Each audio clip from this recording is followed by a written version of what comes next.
Studio 110.live. I love Mondays. Most people hate them. Most people dread them because most people just don't like their jobs and they don't like their bosses and they just live for the weekends. If it was up to them, they'd have weekends 5 days a week. But luckily, I can say that because I love my job and I love being on the air and I love doing the show with my wonderful producer, Erica, who works so hard behind the scenes here at Studio 110.live. It was a good weekend. It was a good weekend. You know, chilled out, had a fun little dinner Friday evening. Saturday just chilled, watched the rain pour down and practically flood out my street. And Saturday night went to a little house party. Then yesterday I went down to South Center Mall. Shout out to all the guys down there at the hat store down there that always are providing me some VIP treatment down there. A good old hat club down there in South Center. And picked up a couple things down there, and then last night met up with a couple of friends. So overall, it was a good weekend, and it was good to hang out with people. And it's fresh on my mind. Before I forget, I got to shout out Julia and her girlfriend Amy. I was walking through Nordstrom's yesterday at South Center Mall. I think it's called Westfield Town South Center, whatever the heck the new name of the mall is. And so sorry if I butchered the old school name, but I think of it as South Center. I guess it's called Westfield Town Shop Center, whatever it is. So shout out to those two gals. They apparently they were a little nervous to come up to me, but I heard my name being called when I was passing through the Top Man section at the Nordstrom's en route to the hat store, and they said, "Hey, can we get a picture?" So of course I took a picture with them. I mean, I'll always take pictures with people. And they said, hey, they listen to the show every day. They're big fans of the show. So, you know, when I have the opportunities to have the true meet and greets with the fans out there, I always appreciate it. And I always allow people to be able to ask as many questions as they want. And, you know, and I'm all about making new friends and talking to people. So that was the highlight of the weekend, one of them. And I hope you all had a wonderful weekend. I know out here in the Pacific Northwest, it was pouring nonstop, but we got a couple dry patterns in yesterday. But for the majority, it was a rain washed out weekend here for us. Excited for today's show. Got a lot of great guests in the studio today. Got, of course, my buddy Kenny Keys. Kenny and I go way back. He'll be kicking off the show with me. I got Chris Yost. And I got our buddy calling in from Los Angeles, who's pretty high up in the EDM dance kind of night-to-night nightlife operations. So it's a good mic drop Monday to a degree. Meets tech, meets fashion. So we're kind of do a 3-in-1 on today's show. I wanted to discuss a couple things before I get on with Kenny Keys here. And one is everybody kind of knows what's been going on with Starbucks. Starbucks is a Northwest based company here. Obviously, started here. You can actually, when you come to visit Seattle, you can go down to the Pike Place Market and see the original Starbucks. But TI, due to what happened in Philadelphia, I'm sure everybody's aware of what happened with the Philadelphian Starbucks, and so TI now has come out and he's got some audio that I'm going to be sharing, thanks to my friends at TMZ, that I want to share what TI is saying about Starbucks and the whole boycott situation happening. Here you go.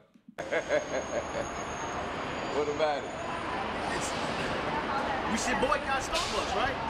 Well, I mean, I think that we should just we should reserve our right to stop spending our money places that don't respect us equally. You know what I'm saying?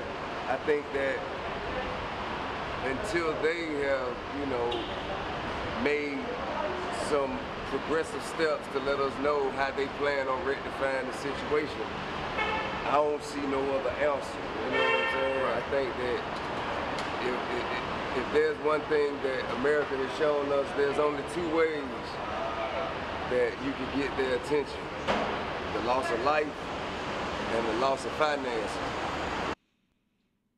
There you go. That was T.I. talking about his frustration overall with everything that went down at an incident revolving Starbucks out there in Philadelphia. So, I'm happy T.I. came out and spoke what he had to say ultimately about the incident. And, I'm all about playing audio, all about supporting T.I. and, of course, his clothing brand that's doing very well. Shout out to my buddy Tony Shellman out in New York that's redeveloping T.I.'s clothing brand.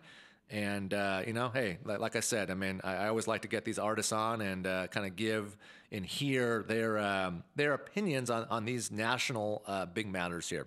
So with that being said, speaking of T.I. and his fashion brand, I want to say it's called AQ, if I'm not mistaken. Welcome to the studio here, Mr. Kenny Keys. Kenny and I have known each other for a long time. And we've developed a really good a friendship.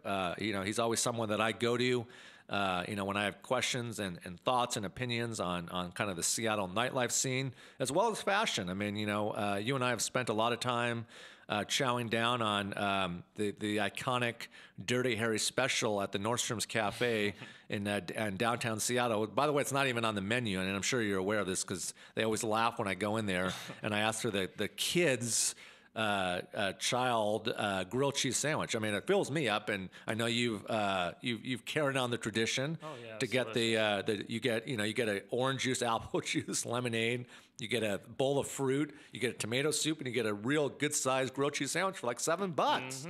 So, I mean, how can you beat it? I mean, you can go down there and get a chicken Caesar salad for, $14 and a piece of salmon for like $19, or you can do a grilled cheese sandwich for $7. So that's our to-go spot, Kenny, when we're catching up. And, I've wanted to get you in here for some time. I know, work schedules can be hectic sometimes, but we have a lot to talk about today. I want to talk about your brand that you kicked off, a little while back called Kingdom Coast. I want to talk about the bar that, I'm a huge fan of, to come down there and the staff, and your boy, who's the chef, Ozzy? Ozzy, yes. Yeah, big shout out to Ozzy, the chef there, that has created also a special. It's kind of like a hummus sandwich with, olives and you name it. So we have a lot to talk about. But first off, man, I saw you did some bowling last night, and you know how much I like bowling. So hopefully next time you go bowling to the Garage, which is a Capitol Hill institution for bowling, hopefully I'll be worthy of getting an invite next time you go bowling. Of course. There you go. So how was the bowling game last night? It was really good, good. I won a few. Good. And is the bowling game improving? I mean, are the strikes happening, or we still need to? You and I still need to go out and perfect our craft. I think we need to go out and perfect our craft. I do too. I do too. And my go-to spot is the West Seattle Bowling Alley in West Seattle on Monday nights. $1 bowling games, $2 shoe rentals. So, I mean, I would think, look, I mean, a tab for $8 or $9 to spend a couple hours at a bowling alley, not bad. Because other places, I mean, that could be a $60 tab easily. Yeah, so true. There you go. So what else has been going on? So let's kind of, I want to kind of kick it off because, you know me, man. I'm into fashion, and I watch brands grow, and I watch brands recreate themselves and re-identify, their imagery overall. So let's talk about Kingdom Coast. How do we come up with the name, and what was the overall inspiration to kick that off, when you kicked it off a little ways back here now? Yeah, so I'd like to start off just kind of a few years back. I was living in Bellingham, and I had some friends down here in Seattle that were starting a T-shirt brand, and they asked me to be a part of it. And I've always been into fashion, and so I decided to join on with them. Well, when I moved down to Seattle, from Bellingham, I had a friend by the name of Derek. He's a Western Washington University graduate. Cool. And he graduated in graphic designing. And good person to align yourself with. Exactly. And so he kind of showed me this concept, and it's Kingdom Coast spelled with a K. And I thought it was very ironic that it's my initials as well. So I just kind of I fell in love with the logo. I fell in love with the brand idea, but I didn't really have a why for that at that time. Sure. So printed off, a good amount of T-shirts, and thanks to you and you kind of taking me under your wing, we went to a bunch of different events, did some giveaways, and really kind of built the brand from there. And I like the colorways that you associated with. I mean, you and I had a lot of conversations. I mean, one of my favorite T-shirts that I'm sure you still have that you could easily reproduce was the iconic kind of red and black. You did the red and black one, and then you did one for Seahawks, you did one for Mariners, and you just kind of you took the iconic Space Needle and different strong vantage points that we reflect as being here from the Northwest, and you put them on T-shirts, and I know they did really well.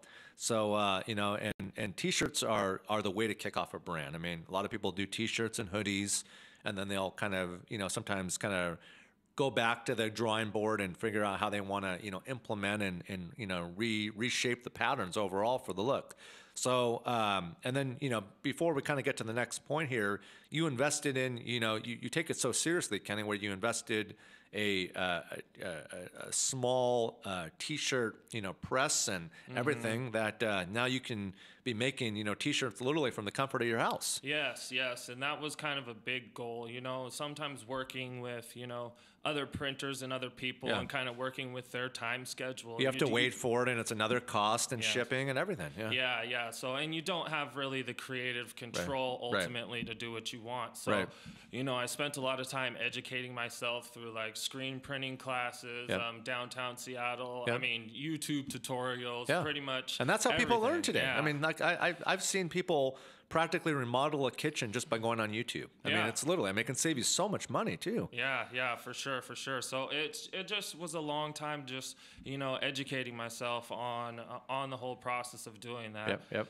But now that I have everything, it's go time. Now I've been shopping for materials, in the States and overseas just to kind of, I'm really into like the long cut type of T-shirts and stuff like that. And so I've been shopping and buying and I'm ready to launch this summer. Great. So that was my next question. Thanks for leading me in here to the next question. So Kingdom Coast then, because I and you did it the exact way you need to do it, Kenny, is kind of the first stage of Kingdom Coast when you first initially dropped it. That was kind of like the testing pattern, and you could see how well it did because everybody wanted a T-shirt, and you didn't have any product left, so obviously it did well. Yes. And then you just kind of went back to the drawing board, met with your team who you want to align the Kenny Keys brand with Kingdom Coast with, and now it sounds like it's going to be officially dropping now summertime, which is only a couple months away. Yeah, it's great. It's exciting. I'm really excited about it. It's a lot of hard work and a lot of dedication, and I'm glad to see it come through eventually now. And let's talk about just kind of the revamp pattern for the summer launch. Will it be strictly T-shirts and or hoodies? Are you just going to do T-shirts again? I'm going to do T-shirts, tanks. I'll have hats. Oh, great. Yeah. I'll have that up on kingdomcoast.com here in the next few months. And let's talk about the color waves. How many different kind of styles and graphics and color waves are you going to associate the brand with? So essentially, I have one main logo, and I like to kind of put that small place in different parts of the shirt. Yep. And so I'll have a few different color waves in that, and then also that logo with the Seattle that you like. But I might shrink that up and throw that in some different places as well. And then what roughly will be the price points? What are you thinking for a T-shirt? About $25. Yeah, that's good. That's fair. That's affordable. Because you see T-shirt brands today $60 or $70, and you and I both know it probably costs $7 to make the T-shirt, right? If that. Yes. Yeah, if that. Yeah. I mean, it's a lot cheaper when you can actually make it yourself as well, rather than going through somebody. Right. And the operation that you built out for yourself in the luxury of your own home, how many T-shirts can you make per day just with your setup there? Oh, probably 500. Wow. Yeah. Wow. That's impressive. And talk about what you bought for yourself. Talk about just the whole. You have just because I'm not. My knowledge in terms of the production side really isn't there. So I'd like you to kind of explain to me the different things that you bought and how they kind of talk to each other and the whole kind of mechanical process. Okay, so there's two different processes I use. Okay. One is a heat press. Okay. And that generally, to get that going, runs you about $2,500. Whereas like the screen printing runs anywhere between $10,000 to $15,000. So it's a little bit more expensive. So it's a lot of saving up. A lot of investing. I spent the whole summer last year investing in equipment. Yeah. And now that it's all up and functional, it's something that I can work towards, in the summertime. Yep. And and then what's kind of a dream come true, for Kenny Keys in relation to Kingdom Coast? Is it to be able to walk into the downtown flagship Nordstrom's and see the product in there? Is it to see, a famous artist wearing it on stage or at a video shoot? Is it to reach, a certain price point in terms of, you've sold this many T-shirts and, whatever that dollar amount will ultimately put that smile on Kenny's face? I mean, how would you kind of answer that question in the Kenny Keys kind of mindset? You know what? I mean, all of that would be a bonus, but just going through the process of, you know, even here till then, just to see the success of it Yeah. and to see it in stores and actually selling, and you know, see the smiles on the people's faces that purchase this because Yeah. they like it, Yeah. and you know, just the overall community of the brand, Yeah. like that's the most rewarding part to it. Obviously, it's Yeah. good to Yeah. you know, the money is always good. I Sure. mean, obviously, that's kind of why you do it, Yeah, but yeah. You're not doing it for a charity. Nothing wrong. Nothing against charities at Yeah, all. yeah. But I mean, maybe some of the proceeds that you make off Kingdom Coast, you'll be able to donate to a charity of your choice. True. You know, That's definitely in the plans in the future. there for you go. sure. There you go. And you know, another luxury that you have, unlike other designers, is you have a platform called the Blarney Stone. Shout out to Martha and Rich and Ozzy and the entire staff. Hopefully, I haven't forgotten anybody at the Blarney Stone down there. A great, iconic bar, one-stop shop down there on First Avenue, just a couple doors south of the Showbox of the Market. It's a great bar, and just kind of seeing what Martha did. You know, I remember when the Bloody Stone was just the one side. Yeah. And then you guys did that massive remodel, and now you have both of those, storefronts there. So you guys have two stages, right? We have one main stage, but it's bigger now, and it's right in the front. When we opened up that other side, we also added a pool table in there. And we Great. have shuffleboard. The kitchen, we switched the kitchen over to the Yep. other side. It's Yep. a lot bigger now. Yep. It's got great food, and I mean, shout out to Oz because he stepped in there probably about 3 months ago. Yeah, yeah. And totally revamped the menu and changed the quality of the Yep. food. And now it's a real destination to get some good pub grub. And he does a great job. Like I see him posting like his different items on Facebook and on Instagram, and I see the traction that builds up. And I was just kind of fooling around with him. You know, you remember him and I, and you were in the kitchen, and we were chatting it up with him. And I said, you know, let's get a boring hamburger bun, and let's toast the damn thing, and let's put some hummus on it, and let's put some Kalamata olives on it, and some grilled onions and tomatoes, and some cheddar cheese. And I'll tell you, people might right now be thinking like, that either sounds absolutely delicious, or like, where the heck is Dirty Harry going with that? But I'll tell you, you saw me eating it. You Yes, saw I me did, I did. And I don't know if you've had him create one for you or not, but that needs to be a new member of the menu team at good old Blarney Stone. Yeah, maybe we can call it the Dirty Harry special. Yeah, Yep. I think we definitely need to do that. So kind of going back to the Blarney Stone, Kenny, and I'm sure you've thought about this, but when you relaunch Kingdom Coast, how about like, you got two good sized rooms in there, because you see artists, reputable artists around the city coming in and hanging up their artwork, and it sells. Mm-hmm. So I think, for Kingdom Coast, why not kind of putting, a bunch of T-shirts around the full kind of circumference of the bar, and just always have backstock, because when things sell, you get up the second in command up there on the wall. Yeah, and that definitely was a possibility. Martha Fletcher, the owner, Shout out to Martha, yep. of the Blarney Stone, she allowed me to do that when I originally launched, a few years ago, which was really awesome. So Yep. she's really been a good support, and obviously she fills my pockets too as well. yeah. So it works hand in hand. It does work hand in hand. She's a lovely lady. Yeah. She is a lovely lady.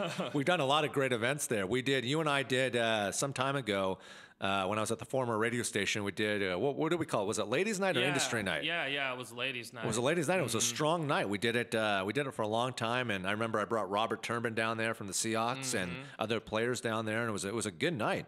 Lasted a long time, and then we had to kind of go back to the drawing board, and that was about the time that they were going to be doing the construction, so things had to kind of shut down. But maybe we'll be able to chat about that again now that I'm back on the air at Studio 110.live, and like I always say every day, Kenny, I'm sure you hear me say it because you're a faithful listener of the big show, audio and visual. If you're not following us on Instagram, I mean, what the heck are you doing? I mean, what are you on? Yeah, what are you waiting for? Studio 110.live. Follow us. Do whatever you have to do, because it's probably less than a second just to hit follow on Instagram. I mean, we're not asking people to do somersaults down First Avenue here on a cold, blistery, wet day. I mean, we're just asking to follow us on Instagram, and because the thing's growing rapidly. the thing is growing really nicely, and we can see all the hard work from Erica and the entire team here at Studio 110.live. So, all right, going back to Kingdom Coast. So, when we talk about competition, because talking about competition and knowing what the competition is doing is healthy. And we got Casual Industries. Shout out to Dano and the whole crew down there at Casual. They operate from the old Rainier Brewery. And they've had a good run, and they've had some good product that you and I have seen at Nordstrom's. But when we kind of talk about the competition for T-shirt, kind of hoodie, tank top, hat placements, I mean, what are you seeing out there that you're kind of a fan of these days? Well, to be honest with you, I looked really closely at Casual Industries because I know that they are a Seattle-based brand. Yeah. And I mean, now they're all over the country. So I mean, you can only look at them and learn from them. Sure. So shout out to Casual Industries. I mean, I don't know the guys over there, but I definitely have been. I'll have to watching and introduce you to learning. Dano. Yep. So what are you seeing from Casual that you're a fan of, that you're thinking about mimicking a little bit to your constraints for Kingdom Coast? So I noticed that they just do printing for themselves. It doesn't look like they outsource and they actually do it right there in the brewery. Yeah, and that was one thing that was really impressed with, because obviously to get my practice, I picked up some contracts here and there. But ultimately, I think I'm just gonna stick strictly to the brand. That way I can focus on that. And I mean, I kind of took that from them and noticed that. And now they're in Zoomies all across the country. Yep. And what are your thoughts on just kind of the headwear side of the business in terms of are you having to allocate proper licensing or distribution deals for the headwear? Or is that something that you can create just with the proper machines that you invested in yourself at your house? That's something that I can create with the proper machines. Oh, you can do hats too? Yes, I can do hats there too. And what are the hats going to look like? Same kind of imagery as the T-shirts, but on the hat? Yeah, so it's going to be the same imagery on the hat. Okay. Just like the Kingdom Coast with the crown and the waves. Okay. Yeah. And about what, 18 to 20 for a hat, roughly? Yep. So I mean, that's when you buy a T-shirt, you want to buy a hat because you want it to match. Yeah. So I mean, $40 or less, you're getting a nice outfit, spring, summer. And are you gonna kind of go back and use some of the original colorways? Because I really like especially the red and black one that you did. Yeah, I will. It'll be nice, when Mariner season comes out, and when the Mariner season, Seahawks. Yep. When those come out, I can put out some special edition pieces. Yep. And people generally eat up those colorways around here. Speaking of the Mariners, I went shout out to my buddy Mark. He invited me yesterday to go. I can't believe I forgot that. That was another highlight of the weekend. I was running around all weekend, but my buddy Mark invited me to the Mariners game with him.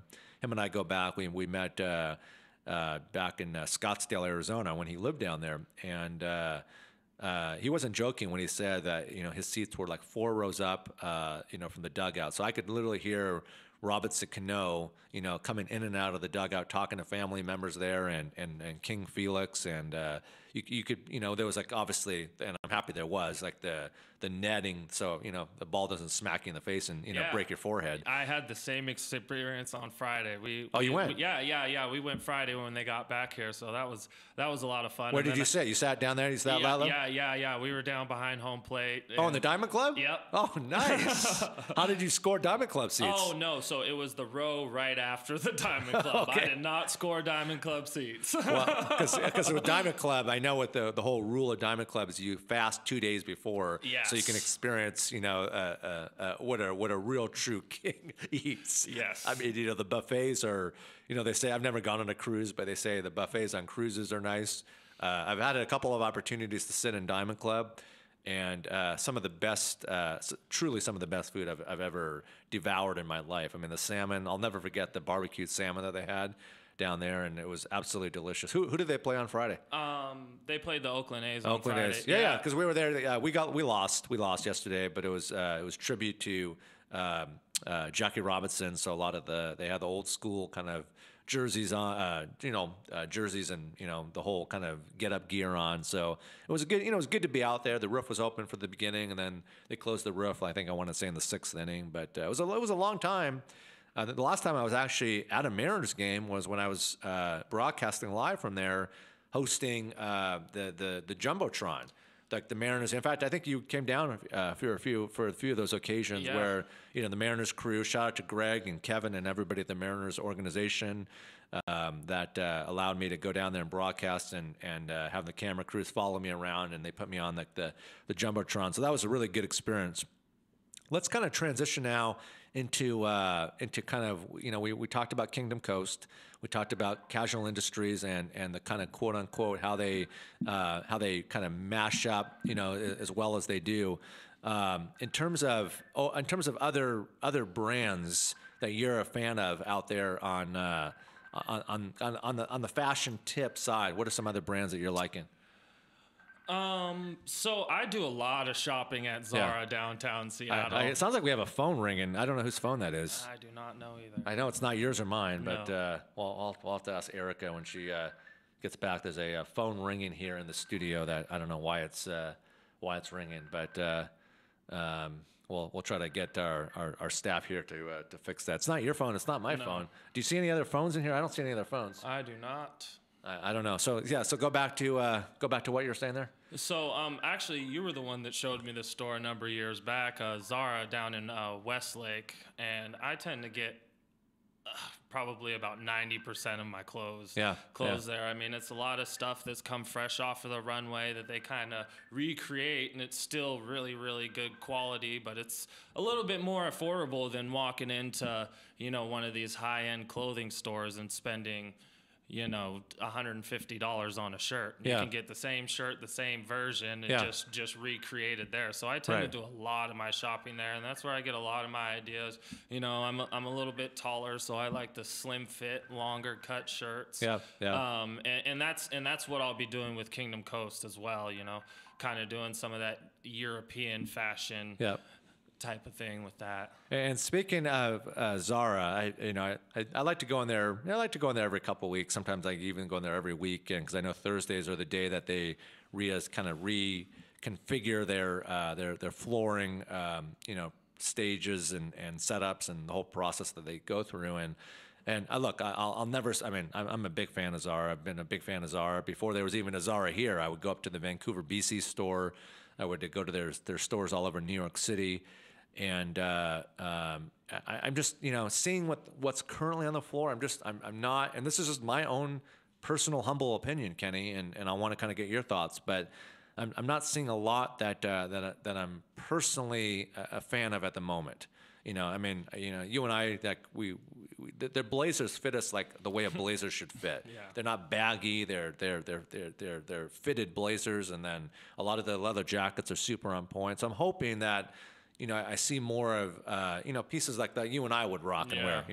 So hopefully we'll see that. What are some of your other spots that you've been checking out recently? What are your thoughts on Nordstrom's or? Nordstrom's Rack. I mean, you can always find some really good gems in there. Yep. You definitely can. I got these public school shoes. Oh, public school, yeah. Out of the brand out of New York, and I mean, I think they were originally like $550, but I got them for $200. Yeah. Did I tell you about my recent experience at the downtown Nordstrom's Rack a couple weeks ago? Did I tell you? No. So I was down there one Sunday, and I saw this blazer from Diesel. And it's a tuxedo blazer, but the arms on it are it's like a standard sweatshirt material. You won't believe this story, Kenny.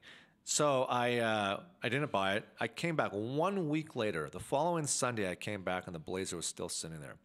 Original price on the blazer, $498. It was marked down to $67.50. I try it on, fits me perfect. Go up to the counter, putting the blazer on the counter.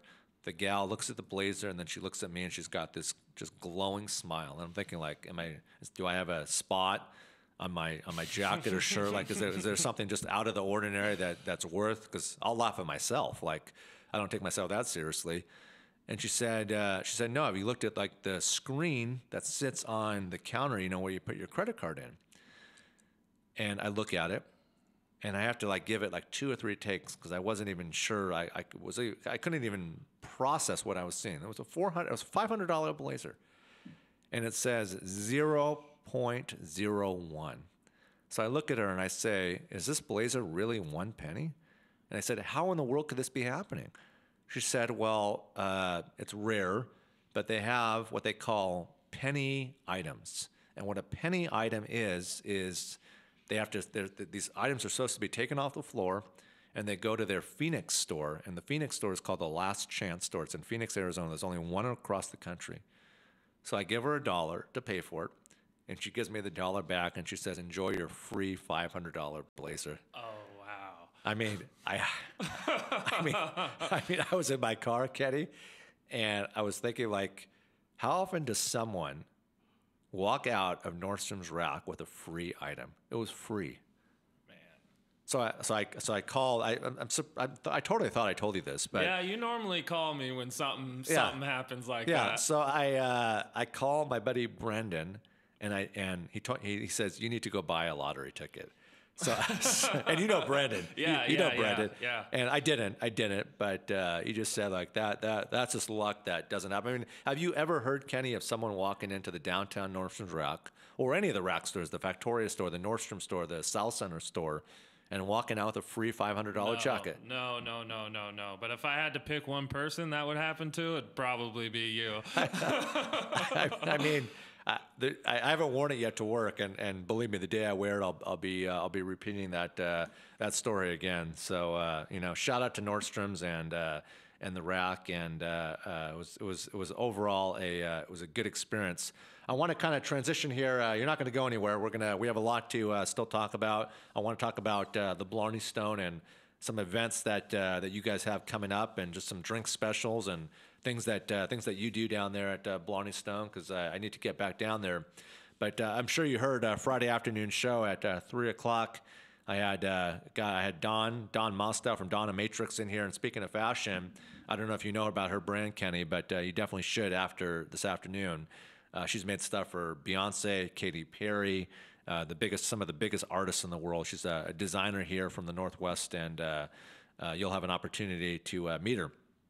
But right after I got off the line with her, and big shout out to my boy who was on with me before, Walter Thurman. Walter Thurman played for the Seahawks, and now he's got this brand called Fan Stereo. It's a headphone and speaker brand. And my buddies who I'm kind of co-managing with the legendary DJ Nasty Ness, the one and only my guy out of Los Angeles. Sorry I couldn't be down there this weekend for the big show, but he's asked me to help him, so I sent them out to New York to meet with, shout out to Jay and Walter from Fan Stereo, and they're in the process of inking a deal where the guys from the High Children will have their own headphone brand, and they're really nice headphones. They're really good quality. They have a couple different versions. They have a studio one. They have just kind of the day-to-day operational one. But Friday was a good show, and like I said, I'm all about helping and giving back as often as I can. That's the type of guy that I like to be. But at 3:00, Kenny, and I want to kind of get your thoughts. I announced our something very exciting happening coming up here June 30th in connection here with Studio 110.live. It's called the Laugh Your Ass Off Comedy Jam, because everybody needs to get a little bit more laughter and comedy in their daily routine. I mean, look, you're in the nightlife scene, you're in the bar scene. I mean, I would think that sometimes you ultimately have to act as a counselor sometimes, Oh, yeah. I mean, people don't have family, and they're going through breakups, and they're going through hard times, and not to say that you don't have time to be chatting with someone 20 minutes, when you're overseeing a busy bar like yours and Martha's and Rich and everybody and Ozzy, everybody down there at the Blarney Stone. But you can probably relate to why we're coming out of the gate just so on such a high pedestal with the Laugh Your Ass Off Comedy Jam coming June 30th at the Showware Center in Kent. Tickets on sale actually today at 3 p.m. from what my team is telling me, 3 p.m. And I'm told that today and Wednesday and Friday, hopefully we'll still be giving away some tickets. That's what the team told me this weekend when they checked in with me. So we'll figure out how we'll give away today's tickets. We'll do that later on in the show. But let's talk about the star-studded lineup here, Kenny, at the Laugh Your Ass Off Comedy Jam. We got Bill Bellamy. Bill Bellamy, man, he's been an American actor, stand-up comedian. He first gained national notoriety on HBO's Russell Simmons' Def Comedy Jam, and so he's been an iconic guy for many years in the comedy scene. We got my guy D. Ray Davis. He's an actor, comedian, and writer. We got Dion Cole, Man, that guy's a good host. You wait till you see him in action on that stage out there at the Showwear Center in Kent. We got Dion Cole. We got Ada Rodriguez, the one and only Ada Rodriguez. We got Marlon Wayans, one of the headliners, if not the main headliner, and Melanie Camacho. So we got a great star-studded lineup.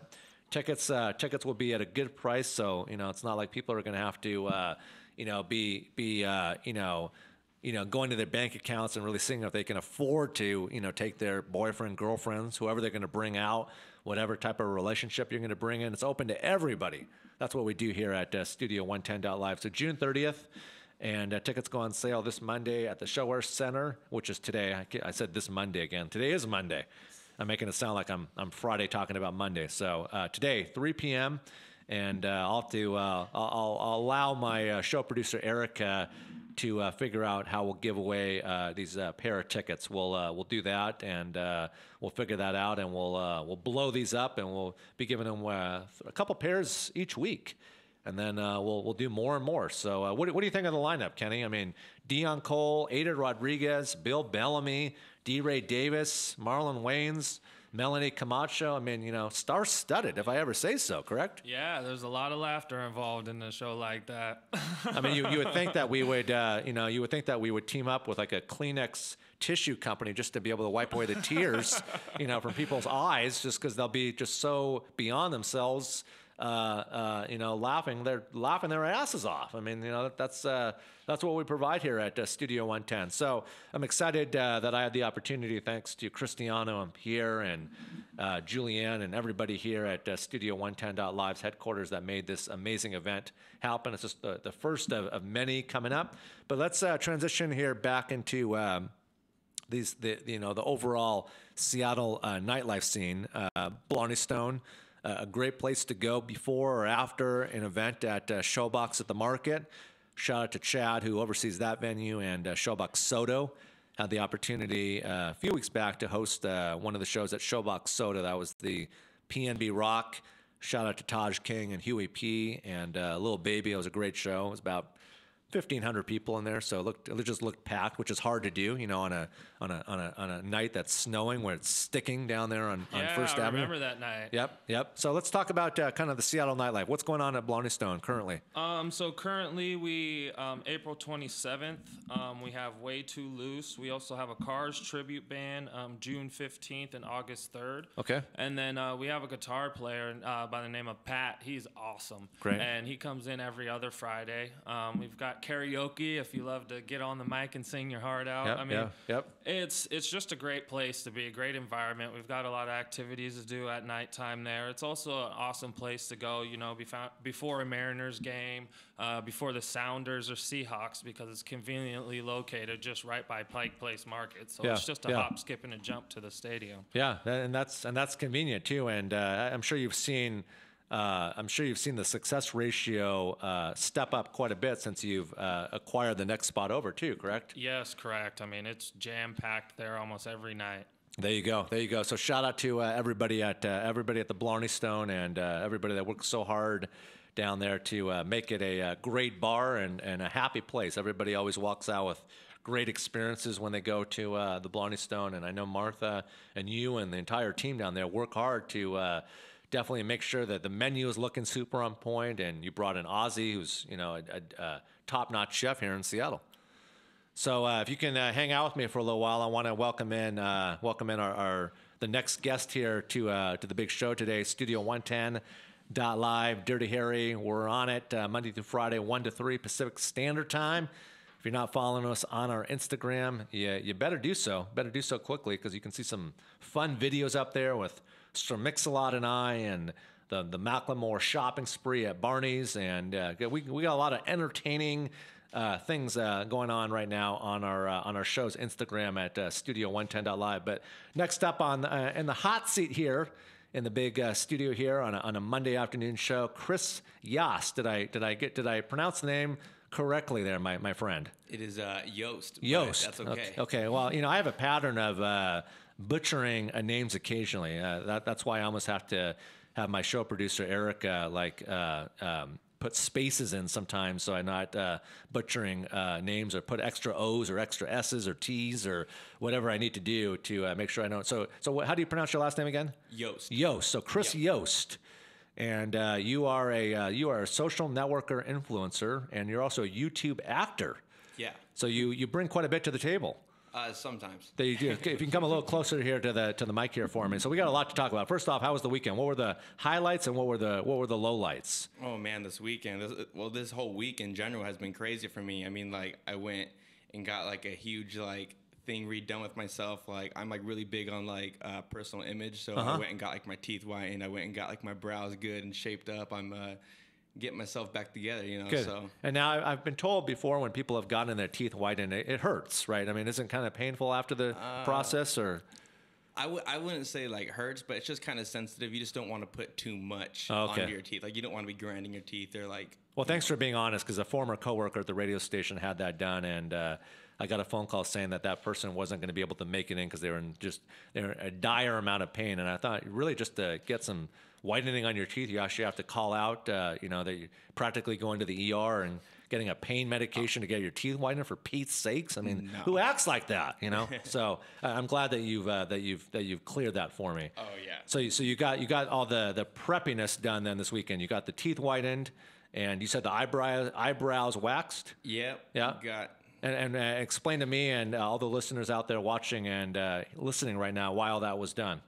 So it was all done because, like, like my face is on, camera, Yes, and I'm in front of sometimes like 10 people to like thousands of different people. So I kind of want to give that like, I don't know, that like Hollywood look. So like when they're looking, it gives them more attention to my face instead of like looking around and wondering why I got so many zits or why am I wearing this certain shirt. They'll be looking at my face and my smile and be like, dang, this is a really cool guy. Yeah. And normally when you go through these treatments to make Chris Yost, correct? I got that right this time? Yost? Yeah, you could do Nice Chris too, if you want. That's could just be so much easier. Yes. Nice Chris. I'll just call you Nice Chris. Just call you Nice Chris. So I'll just start calling him Kenny Key. So there we go. But with that being said, walk me through kind of the projected timeline when you want to do the haircut and do the eyebrow treatment and the teeth whitening. I mean, is this just a full Sunday afternoon, or do you kind of space it out accordingly, or recently I actually got some sponsorships that were able to do these for me complimentary due to just networking. So I want to get my teeth whitened too, so maybe off there you can tell my show producer Erica how I can go in, because look, I've got cameras in here. I mean, my teeth should be, Colgate should be calling me to do an endorsement for them. I mean, literally, my teeth should be like the on billboards. Yeah. If it was up to me. So well, it's funny because actually I think she did see the reason why I did get my teeth whitened. It actually was for a charity. Like this isn't like a shameless plug or anything. It's actually like a good cause. No, yeah, no, of course. Like 100% of the proceeds go to this charity that help like the homeless youth of our local area. So it's not just going like overseas. Yeah. Some of it does, but most of it will go here. Yeah. And it's not cheap to do it either. I mean, I have some friends who are dentists, and I think normally it's a couple $100 to do it, and you have to do it. About every $450. Yeah. So that's not cheap. A lot of people don't just have that laying around. So, but I do have a certain deal that you can get it for $145. So. Oh, there you go. Well, since you're on the big show today, put it out there, because why not? And let them know that we're putting it out there too when you talk to your sponsorship point of contact. So for sure. So where can you get it done for $145? $145. His name is Dr. Sam Savar. He's located here in Bellevue, actually, just right down the way. Okay. Like about a couple blocks down. Well, tell him that we're doing practically a radio endorsement for him right now. So he should be calling into the show for the next 24 hours, and I should be in there by Friday, looking good for this weekend's festivities. So perfect. I'll have Erica follow up with him, and but that's just a no-brainer. Oh, so, yeah, free plug. Who doesn't take him? So $145. Probably just a seamless 1, 2, 3 quick stop, huh? Oh yeah, it takes like an hour and a half. He likes to talk, so yeah. And is he humorous? I mean, what's he talking about? Is he talking about relevant things, or is it boring? I think it just depends on who you are. Yeah. I think he Do you laugh when he's in there? Or? Yeah, he's pretty funny. Yeah, good. So let's kind of get back to business here. Yep. I got Chris Yost here, and social networker, influencer, and YouTube actor. Let's kind of first kick it off with the social networking, side of the conversation, side of the business. I mean, it affects everybody. I mean, it's extremely powerful. It's becoming more powerful every day of the week. I feel like we all have our own individual channels ultimately with our following and with the way the traction is ultimately built up. So what kind of made you kind of ultimately adapt and be interested in kind of going down these roads in terms of wrapping your brand and your kind of human Rolodexes, as I would say, because I mean that really is a big part of it. Yeah. To tie it into being a social networker, influencer, and a YouTube actor. Well, what really inspired me was my friends. Her name is Judy Time on YouTube. I've been friends with them for over like 12 to 13 years plus, and they just always have done it whenever I'm at their house, and then they'll travel, and I'm just like, what do you guys do? And then it's like YouTube. They told me it's like in 2008. Then I was like, okay, you know what? This is something that I can see for myself, because I don't know what the heck I want to do. Sure. But I do know that I am an influence on people. I know that I'm funny, and if I don't know what I want to do, I could be an actor and act that part. Yeah. You know what I mean? And still be me. Yeah. You know, so I get to be like multiple faces, and it just made me want to do it even more and more, and then stuff like this happens. So so on the social networking side of the business, in terms of the business that you've created for yourself here, what's kind of the day-to-day operations? I mean, are you talking to clients? Are you doing speaking engagements? How are you ultimately helping people out gain new attraction levels and ultimately getting, because right now it's all about Instagram. I mean, Facebook is still doing what it's doing, but people are upset with Facebook, like they should be. I mean, that was an issue that Zuckerberg put a lot of his fan base through, with those privacy settings. I mean, who wants to have their privacy just out there like that? Right. So kind of going back to Instagram in terms of having someone like yourself here on the air here at Studio 110.live, give me kind of your kind of ultimate flight plan threshold on how you kind of help people, from someone that's just trying to kick off a campaign to someone that already has 10,000 followers that wants to get to 40,000, or what's kind of some recipes that you have that you can share with us today? Yeah, so I could share like some secrets and stuff too, but like I wouldn't really know if I would consider myself a networker, but more of a social media influencer. Okay. But I do. My knowledge is based off of like VidCons or ClamorCons, vlogger events like here in Seattle. So I basically learn all these fundamentals of how to like be this person and like how to like do it quick. Okay. So I can hit up people who have like no followers, and that's where I feel like it benefits most, because people who have like 10K, 20K, 30K, they're already doing their thing. Sure. You know what I mean? Sure. I could guide them and say, hey, you just got to post every single day at a certain time, so your audience knows what time you're posting and what time you're gonna be on. And I've heard, and I've asked this question to other people, but in your opinion, Chris, like, what are some good times to post? Like, honestly, it just depends. Like, I could have a whole following in like Asia, so I have to post like at like midnight. You know what I mean? But if basically most people have their followers here in the United States, so I would say anywhere between 12 and 6 p.m. is, you just got to find out which is best for you of when it hits big. Because I've been told that posting in the morning is the traction and the results that you're going to see by posting in the morning usually isn't that good, just because people are people that have kids and that have families and then are getting ready to kick off the day, they're not really on their phones. Yeah. I've been told around 11:30, just before they go to lunch, people are checking their phone around lunchtime, obviously. But then where I see a lot of good traction and positive traction and strong reactions usually is 8:30 at night. People are back at the house, they've had dinner, they're either back from the gym or at the gym, checking their phone. So I don't know what your thoughts. It's also on what platform you're posting that on too, because Instagram is on the algorithm right now, just as Facebook is and YouTube, because you don't see a post that's like 1 minute ago, 2 minutes ago, 3 minutes ago. That's not the deal anymore, because they got a little bit smart, So it's now like whatever you're interested in, because if you look at your Explorer feed, right? I don't know what it's going to have on there, but mine's going to have like a bunch of fitness and like probably chicks on there. because like that's just what I follow. Sure. And then his might have like a bunch of nightlife stuff. Yeah. And then hers might have like Studio 110.live, literally up and down, just every single post is about it. So it's just algorithm, and you might get better results at 8:30 because more logged in users are on at that time. Yes, but it also is just on what kind of content you're posting, on what your following actually watches. Yep. Well, I look forward to maybe you talking to us more off the air and in terms of getting some more secrets. But what are some other secrets that you can share here with people that ultimately are trying to develop those proper grid patterns? You know, they're trying to, whether they've got, you know, a fashion brand like my buddy Kenny here from Kingdom Coast. And look, I mean, you guys do, you know, events at the bars too. I mean, you know, it's all about getting it out there, you know, in a timely manner and in a successful manner. So it tracks well, you know. Yeah, I think the biggest thing is going to be consistency. Anybody can tell you that. Like, you could hear that from like the smallest person to the biggest person. Consistency is key. Yes, I've been saying it my whole life. Yep, so, and that's literally it. Like it's not an overnight success thing. These people who you see who are like overnight success. Let's take for instance the yodeling kid in Walmart. He's been doing it since he was like super young, you know. But it just took that one opportunity. Yep. So it's more consistency and hitting the right opportunity, I think, is the biggest secret. Yeah, and it's funny you say that too, because that's how a lot of artists, music artists, are discovered today. Yeah, it just takes that one opportunity, whether you're being, you know, discovered in on the nightclub side of things or wherever you're being discovered at a stage kind of kickoff, you know, concert where you're opening up for another artist, or you're just performing on a street corner. I mean, that's where a lot of artists are discovered today, because you never know, you know, when that A&R guy from that record company will be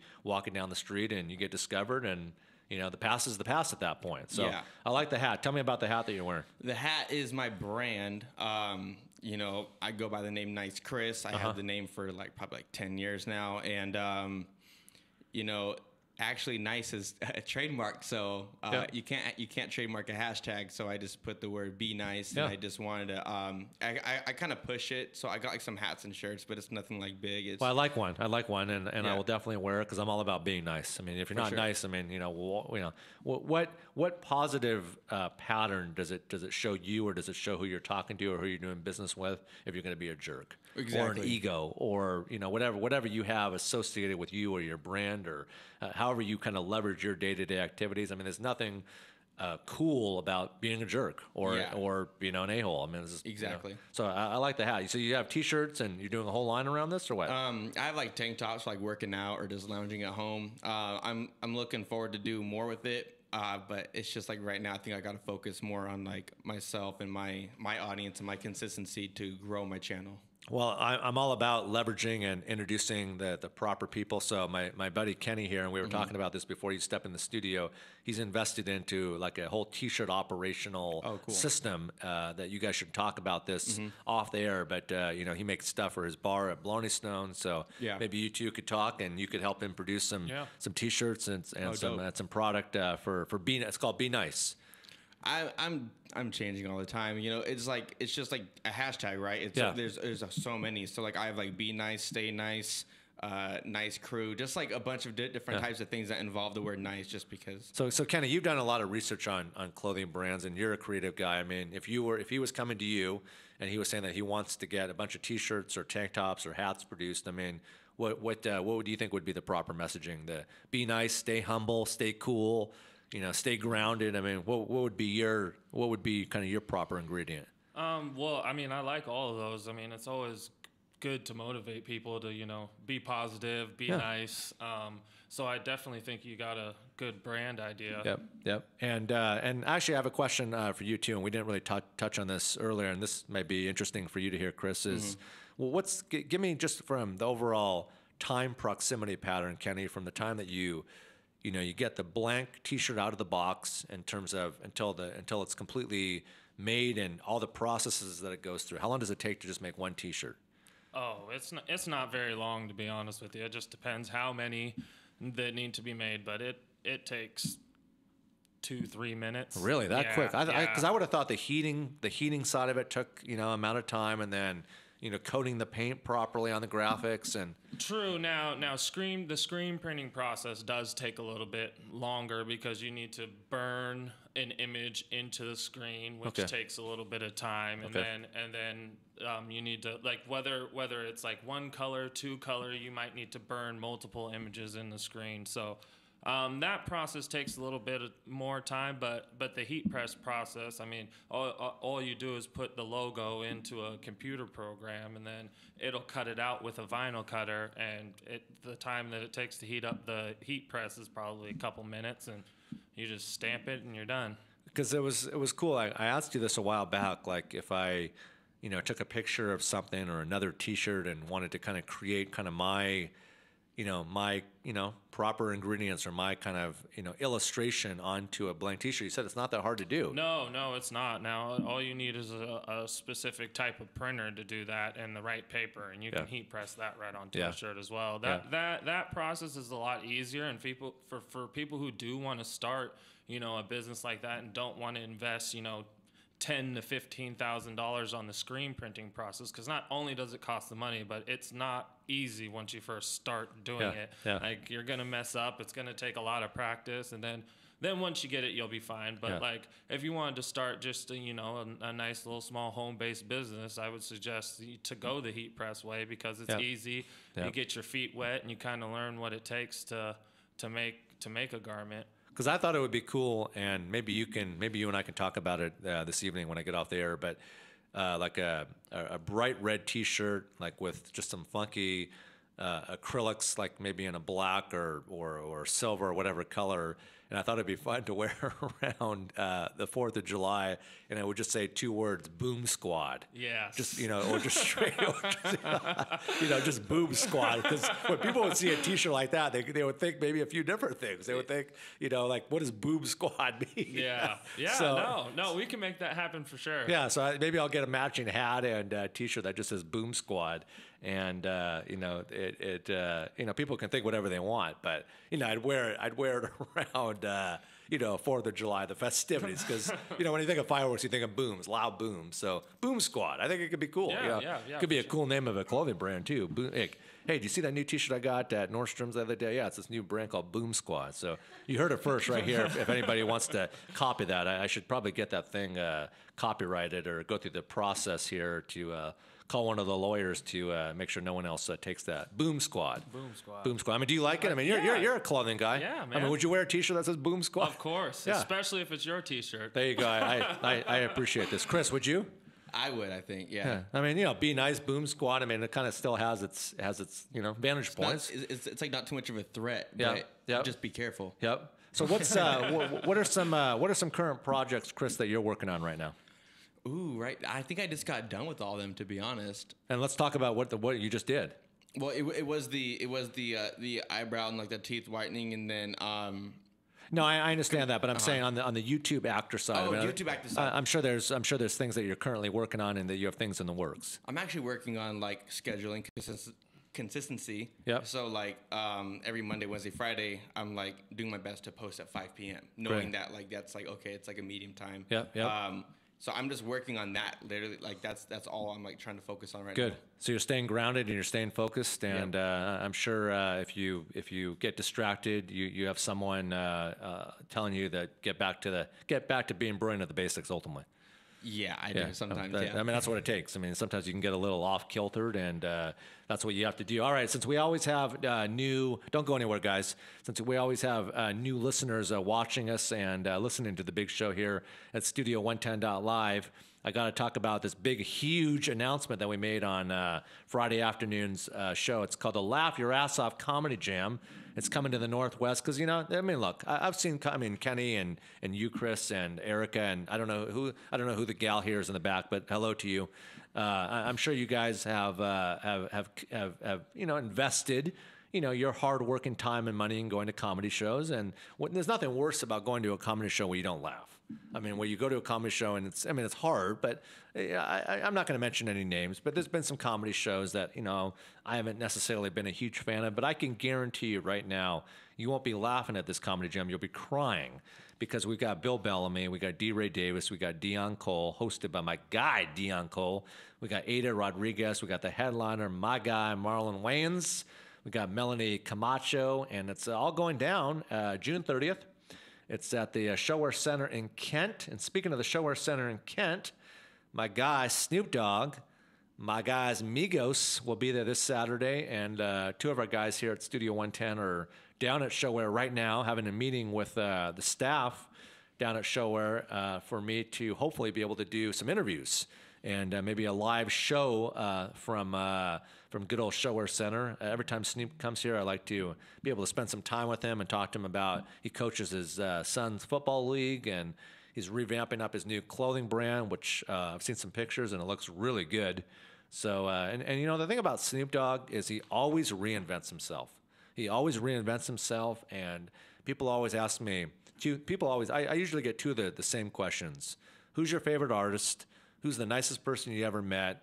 And then I always get, you know, who's the person that you just really don't care for, but we'll talk about that another time. I mean, I'll tell you right now, it's Kanye West, but that's a different story. But Snoop, I could literally go to a Snoop Dogg concert twice a week.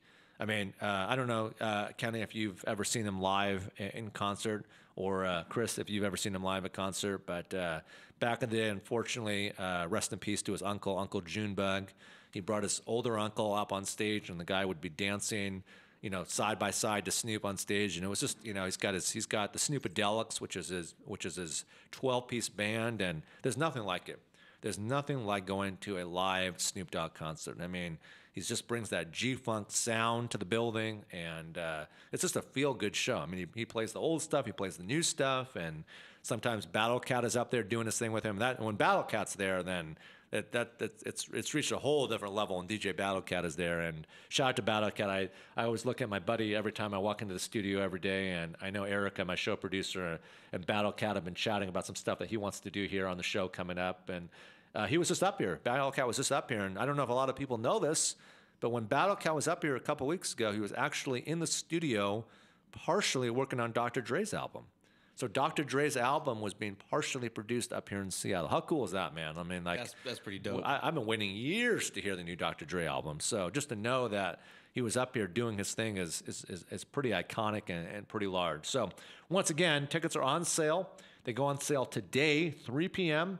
Just hit up the Showwear Center down there in Kent, their box office, hit up their website, and it's the Laugh Your Ass Off Comedy Jam June 30th. We're going to be giving away tickets on this show at studio110.live. We'll have to figure out how we're going to give away today's pair of tickets. Maybe I'll be nice and just randomly have Erica just give one of our, you know, in-studio guests.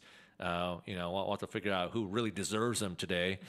I'll let you know, since I don't want anybody talking smack about me behind my back, I'll let Erica decide on how we're going to give away the first pair of tickets today, and then Wednesday and Friday we'll be giving away those tickets in the 2:00 hour.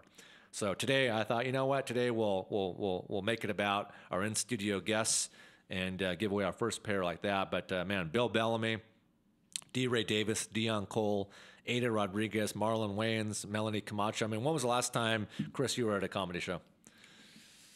I actually think it was in Hollywood at Laugh Factory about maybe like 3 months ago, 4 months ago. And who was there? I mean, they probably didn't have 6 comedians on one massive stage, correct? No, I just went to go watch my friend. Yeah. And what did you get out of the show? I mean, were you laughing? Were you crying? Were you booing? I mean, you probably weren't booing your friend. Yeah. I was booing her so much. No, I was laughing, you know, at some of the jokes. Well, any jokes that you remember that you feel comfortable talking about, or? Well, she's like 3.5 feet tall, so she makes a lot of like meter jokes. Okay. About how it's like as tall as her, so I laugh at those. Yeah, and you know, she's what's better than if you're making fun of yourself, then you know you're doing something right. So yeah, she's super cool. Was the crowd you know adaptive? Were they laughing? Was they were with it? Yeah, they were cracking up. Yeah, good. It was all, you can only say good positive things then about the show. Oh yeah, definitely. Yeah. Now, how about you? Weren't you? What show were you recently at? Was it? Did you go to that Kevin Hart show when he was here at Paramount? Or? No, I didn't, but I do have tickets to that Kevin Hart show, so I'm going to see him when he's at the Key Arena. I believe it's in June. Yep. The last show I went to, and that was actually my first comedy show I've ever been to, was Mike Epps over at the Parlor. Yep. And how was that? Talk about that. Oh man, that guy's funny. Yeah. And I probably can't repeat too many of his jokes on the air because. Yeah. Well, we usually I don't like the guests to swear because we do have kids and people listening here, and I like to keep it a friendly show. But when Josh from the Deadliest Catch was on the show a couple weeks ago, and this is just his DNA. This is how he was pretty much born when he was born as a child. Was every other word is a swear word. So he was an exception just because he's on a. I mean, not to say anything overly special, but. When you're on your 14th season and you have that many people watching the Deadliest Catch, I mean, am I saying that he had every right to do it? No, I mean, I'm not. But if I told a guy like Josh to come into the radio and not swear, then I think he'd be out of his comfort bubble, and it would be tough. All right, let's transition in the meantime here. Don't go anywhere, guys. If you can hang out here for a little while. In music news, we got a lot of stories today, but 50 Cent and Dr. Dre reunite for Eminem and ultimately dominate Coachella. And it looks like we've got hopefully some audio here from Eminem's performance that I'd like to play here on the big show here at Studio 110.live. So let's play some audio here from the guys doing the thing at Coachella this past weekend here. Studio 110.live. Hopefully. Okay, well, let's go. Read the next one. Let's pull up the next one. Here, you read this one. Check this out. What is this? Fact. No one's been paying attention to you since 2003. Go on, they know what you see. Let me see. Hold on. No one's has been paying attention. Okay, first you should learn how to spell. Secondly, I'm not mad at that. He's kind of got a point. All right, that was Eminem on stage with, I believe, I don't know who he was, but that's Eminem for you. He always he's always having some sort of he's always having fun and making fun of himself. And here's some more audio here at Coachella of the guys here. Eminem. Who you think thought you was trees? Who you think brought you the ODs? Easy Ice Cubes and DOCs. The Snoop Deal Double G's in a group that said motherfuck the police. Gave you a tape full of dope beats to bump when you stroll through your hood. And when your album sales wasn't doing too good, who's the doctor they told you to go see? Y'all better listen up close.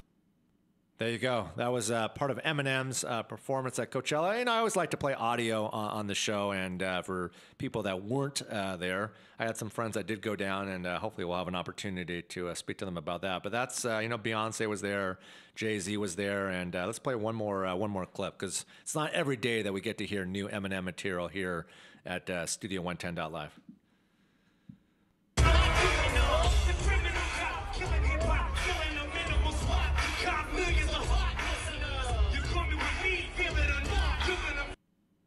There you go. Let's play that again. That's true Eminem for you.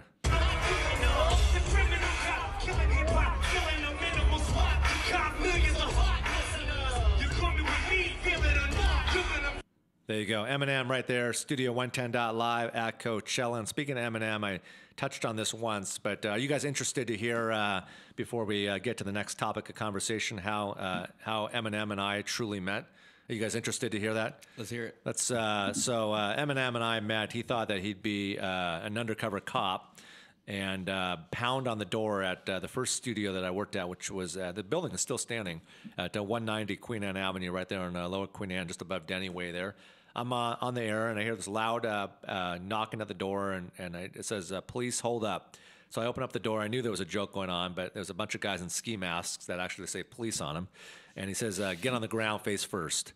And I said, "No, I'm not going to get on the ground face first." I mean, I get that some people get off by that, but I'm not the person that's going to just get on the ground face first. At the former radio station, it just ain't going to happen. So he kind of Eminem takes my shoulders and he kind of tries to bring me down to the ground, and I say like.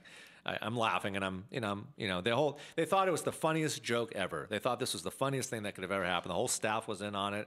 I was in the studio alone, and Eminem rips off his ski mask and his sunglasses and throws them on the floor and says, "Hey man, good to meet you. Didn't mean to scare you." I said, "You didn't really scare me, but that's the way Eminem and I first met each other."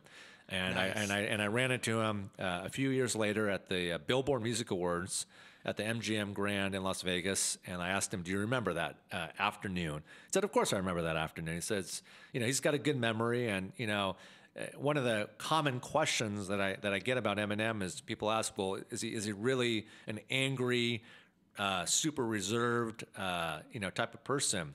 And he's actually a nice guy. I can actually say he's a nice guy. He is reserved. He is very shy and very quiet. And normally you wouldn't see that, the way he performs and the way he conducts himself on stage. But he is a pretty quiet guy. He's definitely to himself. He's not someone that just probably takes on new friends. He's definitely reserved. So how could I not share that story if we're talking about Eminem at Coachella this weekend? So I'm glad that he's coming back. I'm hearing that he's working not only with Dre, but he's also working with 50 Cent on the new album. And believe me, we'll get some tracks and hopefully support him to the highest degree when we get those tracks here from his record company / Interscope Records. Shout out to my guy Nino and Brian and Enrique that represent Interscope Records in Los Angeles and New York. Looking forward to getting those guys on the show down the road here as well. And Izzy Sanchez, who most likely will be also working Eminem's project. He's a big record executive out in New York, and Nasty Ness and Jamie Adler and Steve Lobel, just some heavy hitters in the music scene here that we've had the opportunity. We've had Nasty Ness on. We've had Izzy Sanchez on so far. We've had Jamie Adler, but we still need to get Steve Lobel. And I did talk to Steve yesterday, and we got to figure out a good day and time that we're open, that both of our schedules match up to get Steve Lobel. Steve Lobel is responsible for Bone Thugs and Harmony. The reason those guys sold over 40 million albums is because of Steve Lobel, a legendary music manager, extremely well respected, high respected. And now he's brought Scott Storch on, and him and Scott Storch now are producing a lot of records together. And he's just a good guy, and good guy to know. And he'll do anything for you. So you wouldn't know it when you see his picture. You'll think that he's just the meanest SOB on the face of the earth. But when you actually get to know the guy, he's a really nice guy. All right, Chris. So I want to make sure we cover everything. We kind of touched on the social networking part of the conversation and your recommendations and thought process on how you ultimately engage better with your social tracking and following, and how you ultimately get the numbers up where they need to go, because that affects everybody. And I'll be honest. When we signed on here, we were at about 22 Instagram followers, and 22 is 22. That's before this microphone turned to the crisp level that it did on the first show back on March 15th. With Sir Mix-a-Lot before he embarked on his 47-city U.S. national tour. But, now we're, 24, 25, 2,600, and we'll be surpassing that here pretty quickly with some of the upcoming guests and contesting that we'll be doing. And just in your opinion, you're a pro in this. How would you kind of classify that growth pattern from where we started to where we're at now? Well, from 22 to 2,600, that's extremely good. Good. Good. I think you're on the right path because good. I can sleep better tonight. No, good. I can sleep better tonight knowing that Chris fully verified that, being an influencer like yourself and a professional that probably charges the amount that you should charge to give people advice. You should be charging a couple $100 an hour just to sit down with businesses and companies to give them the proper illustration on how to get these numbers going north. Right. So I'm glad you think that. What else? Just knowing where we're at right now as a show at Studio110.live would be some of your, because Erica does a great job. But look, we can always take constructive criticism coming from a guy, Chris Yost. Thank God I got the name pronounced correctly after the 52nd time here. That's okay. I got it right this time, so I didn't have to apologize for myself. But what would be some other recommendations or thought processes, Chris? I'm seeing 175,000 views here. What is that? What's that ingredient define here when I see 175,000 views here? Wait, what exactly is your question? Are you just? Well, I'm saying what is that? Is that an overall reflection here on my show prep sheet here? I see 175,335 views. Oh, that's just my YouTube. That's just your YouTube. Yeah. That's quite a few. That's quite a few views. Oh, you say you're a humble guy, you're a modest guy. That's more than okay in my opinion. You're doing something right if you're 175,000 views. There's artists here. There's artists that are signed to record companies that haven't even reached that. So, You know, they're lucky if they get they're lucky if they get 2,300. You know, just in their individual markets. So yeah, that's just my whole page. I've had it since like 2013, and this year I started taking it seriously. So like that number should be in like normally like you could in like 5 years you could have like millions. You know what I mean? Yeah. Well, help us get to that point. And what's your favorite restaurant? Ooh. Well, I'll treat you the Salmon House. So get me to 1 million plus, and I'll take you out for the best piece of salmon with the staff here as a return. And your friend here in the back of the studio. I don't know if this is your girlfriend. That's my girlfriend. Girlfriend. Yeah. Well, shout out to your girlfriend. we'll treat her as well. So, nice. Because I like the way you think. Like you said, in a couple of years we should be over 1 million. So you're talking my language, and let's make that happen. Like for sure. You and Erica. And I know you guys are already friends, but you guys should be best friends. To a degree, to talk about how the show will surpass over 1 million, because people like you and Kenny Keys here from Kingdom Coast and the Blarney Stone, you know, with the right channeling efforts. I mean, aren't you a believer, Kenny? I mean, the more that you and I go bowling together on a random Monday night here at an iconic bowling alley named the West Seattle Bowling Alley, I mean, all it takes is us to do something dumb to be able to get that video posted up and have some fun with it. Like last time I was at West Seattle Bowling Alley, and look, guys and girls bowl differently. They completely bowl differently. But there was a girl who thought it would be funny to actually sit down right where you, as you throw the bowling ball down the alleyway. She actually sat down and thought that this was like some sort of like kids game where you're playing, you know, roly-poly, where you're going back and forth here. This is a freaking bowling alley. Why are we playing roly-poly at West Seattle Bowl? And she would, you know, she kind of sat down there like she was, you know, getting ready to do the splits of the gymnastics or whatever she was doing, and just, you know, threw the ball down. Of course, she went in the gutter. I mean, I could have told her that. But I mean, you know, like I just don't understand. Like, you know, this is what I'm trying to get to, is it just takes this one kind of mindset to just be so off your rocker to create something to like you said, to get it on YouTube and promote it well, and then that's what people want to see. Yeah. People want to see people acting like a fool, you know, literally at the end of the day. Pretty much, you know? yeah. I mean, and, you know, and that's how Sacha Baron Cohen, you know, the actor, you know, Borat and Bruno. I mean, the guy literally was acting like a fool. But look what the movies did. So I can definitely see how it can translate. What do you enjoy more, Chris? The social networking side of your everyday, or the YouTube actor? I mean, you know, they are different at the end of the day. They're two kind of. What do you enjoy more personally? I would honestly say the networking part, because the amount of people that you're able to meet and just speak with, even if it's like a big deal or for free, like it's just like it impacts you more. Yeah. Who's the coolest person you ever met? Ooh. Dang, I'm like really bad at favorites, but I guess I'll just pick one. Give me like 5 seconds. Oh man, this sucks. Who's the coolest person I met? Oh, don't put her on the spot. She wasn't scheduled for an interview today. That's all right. Well, while you're thinking about that, Chris, Kenny, who's the coolest person? Because you met a lot of people. Yeah. Who's the coolest person you've ever met? Artists. I mean, it could be anybody. I mean, I'm a big Machine Gun Kelly fan. Yeah. So I would think that that's probably my top. Where'd you meet him? Couple years back. Yeah. Yeah. You know, he just signed with John Varvatos to be his new face for his new campaign. So if you go on John Varvatos' website, you see Machine Gun Kelly wearing some of the cool boots, and he's got this cool, like, kind of gray and black leopard print coat.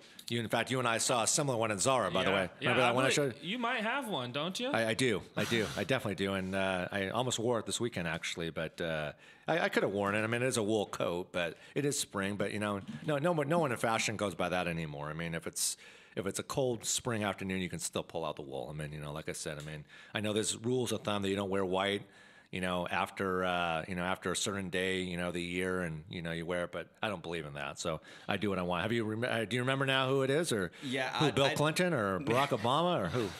No, I'm big. Well, he's big. Yeah. His name's AJ Raphael. He's an artist. I actually used to watch this guy on YouTube since like I was little. Recently got the chance to meet him like a few years back, and then we've just been like really good friends since. Yeah. So. Good. And that's what it's about, too. It's just about meeting that person and developing seriously, developing a proper relationship with that person, you never know where it could go. Right. I mean, I've met people on airplanes that are like, run companies, run large companies. Yeah. And how many people, when you sit next to someone on an airplane, you don't even bother talking to them, but just by opening up and talking to that person, whether you're sitting up front or sitting in the back or wherever you're sitting, I mean, you just never know who you're going to meet. Exactly. Yeah, and that's the big thing about like networking is like building those relationships and getting connected on whatever social media platform that this person has so that they can keep up to date with what you're doing, because you may not have a use for them, until 2 years down the road, but then you'll see a picture pop up or something that you're doing and it'll remind you of this person. You might be able to connect with them and, do some work together. There you go. Because you never want to burn bridges, and you always want to keep in contact with people, and that's what it's about. It's about developing the proper etiquette and the proper relationships with people. All right, we got some breaking news here on the music front side that we're going to talk about here shortly, but this is coming from Drake's camp.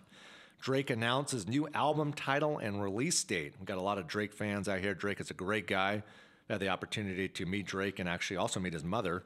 And Drake is the person that he is, and he credits his mom like he should to a lot of his success. But he talked about the overall release date and kind of the little hiatus that he's been in terms of, he's worked with a lot of artists, but in terms of getting his new Scorpion project, and it looks like it's going to be called the Scorpion Project, to alert his fans. He just went on Instagram a few minutes ago, actually, and he said it's going to be dropping in June. And this is a pretty cool, speaking of fashion, Kenny, and you as well, he had a custom-made jacket. We'll see if we can get this on our show's Instagram at studio110.live. It's already up to it's quite a few likes. I mean, he's definitely doing it. It's kind of like a nylon black bomber jacket. It says Scorpion across the top, and it says June 2018. We don't have an exact date yet, but I wouldn't expect us to have a date closer until the producers that are ultimately mastering this project get something here for us, for myself and all the other shows out there. So shout out to Drake. Couldn't be happier that he's finally coming back with an album, and I'm sure it'll have a ton of collaborations and a lot of artist features. I mean, what are your thoughts on Drake? Are you a fan of Drake? You got a fan of Drake? Yeah, for sure. Big fan of Drake. Yeah. What do you guys like about Drake? Do you like his lyrics? Do you like his stage set? You like his what do you guys like about Drake? I'd say his purpose behind his music. Yeah? Yeah, it's not just like purposeful? crap. Yeah, I feel like most songs, like 90% plus, have like 100% meaning to it. Yep. Yeah. And I would agree. He's definitely a good, talented artist, and he puts on a heck of a good stage show, and he's very he knows how to target his fans, and he knows who his real kind of inner fan base is. I've been to a few Drake shows, and especially when you're up front or you're watching it from the stage or wherever you're watching the show, he reaches that turning point, that correct turning point with his fans. So once again, shout out to Drake and everybody in Drake's camp. And I really like Drake. Drake's a good guy. I don't know if you were with me, Kenny, but I remember Drake came. He was in town for a couple of days, and it was a couple of years ago. But he was at that bar, and I thought I brought you with me. It was off of South Lake Union by the Daniels. Mm-hmm. I don't remember the name of that bar, but he was there, and he got on. He was mixing. He was DJing that night.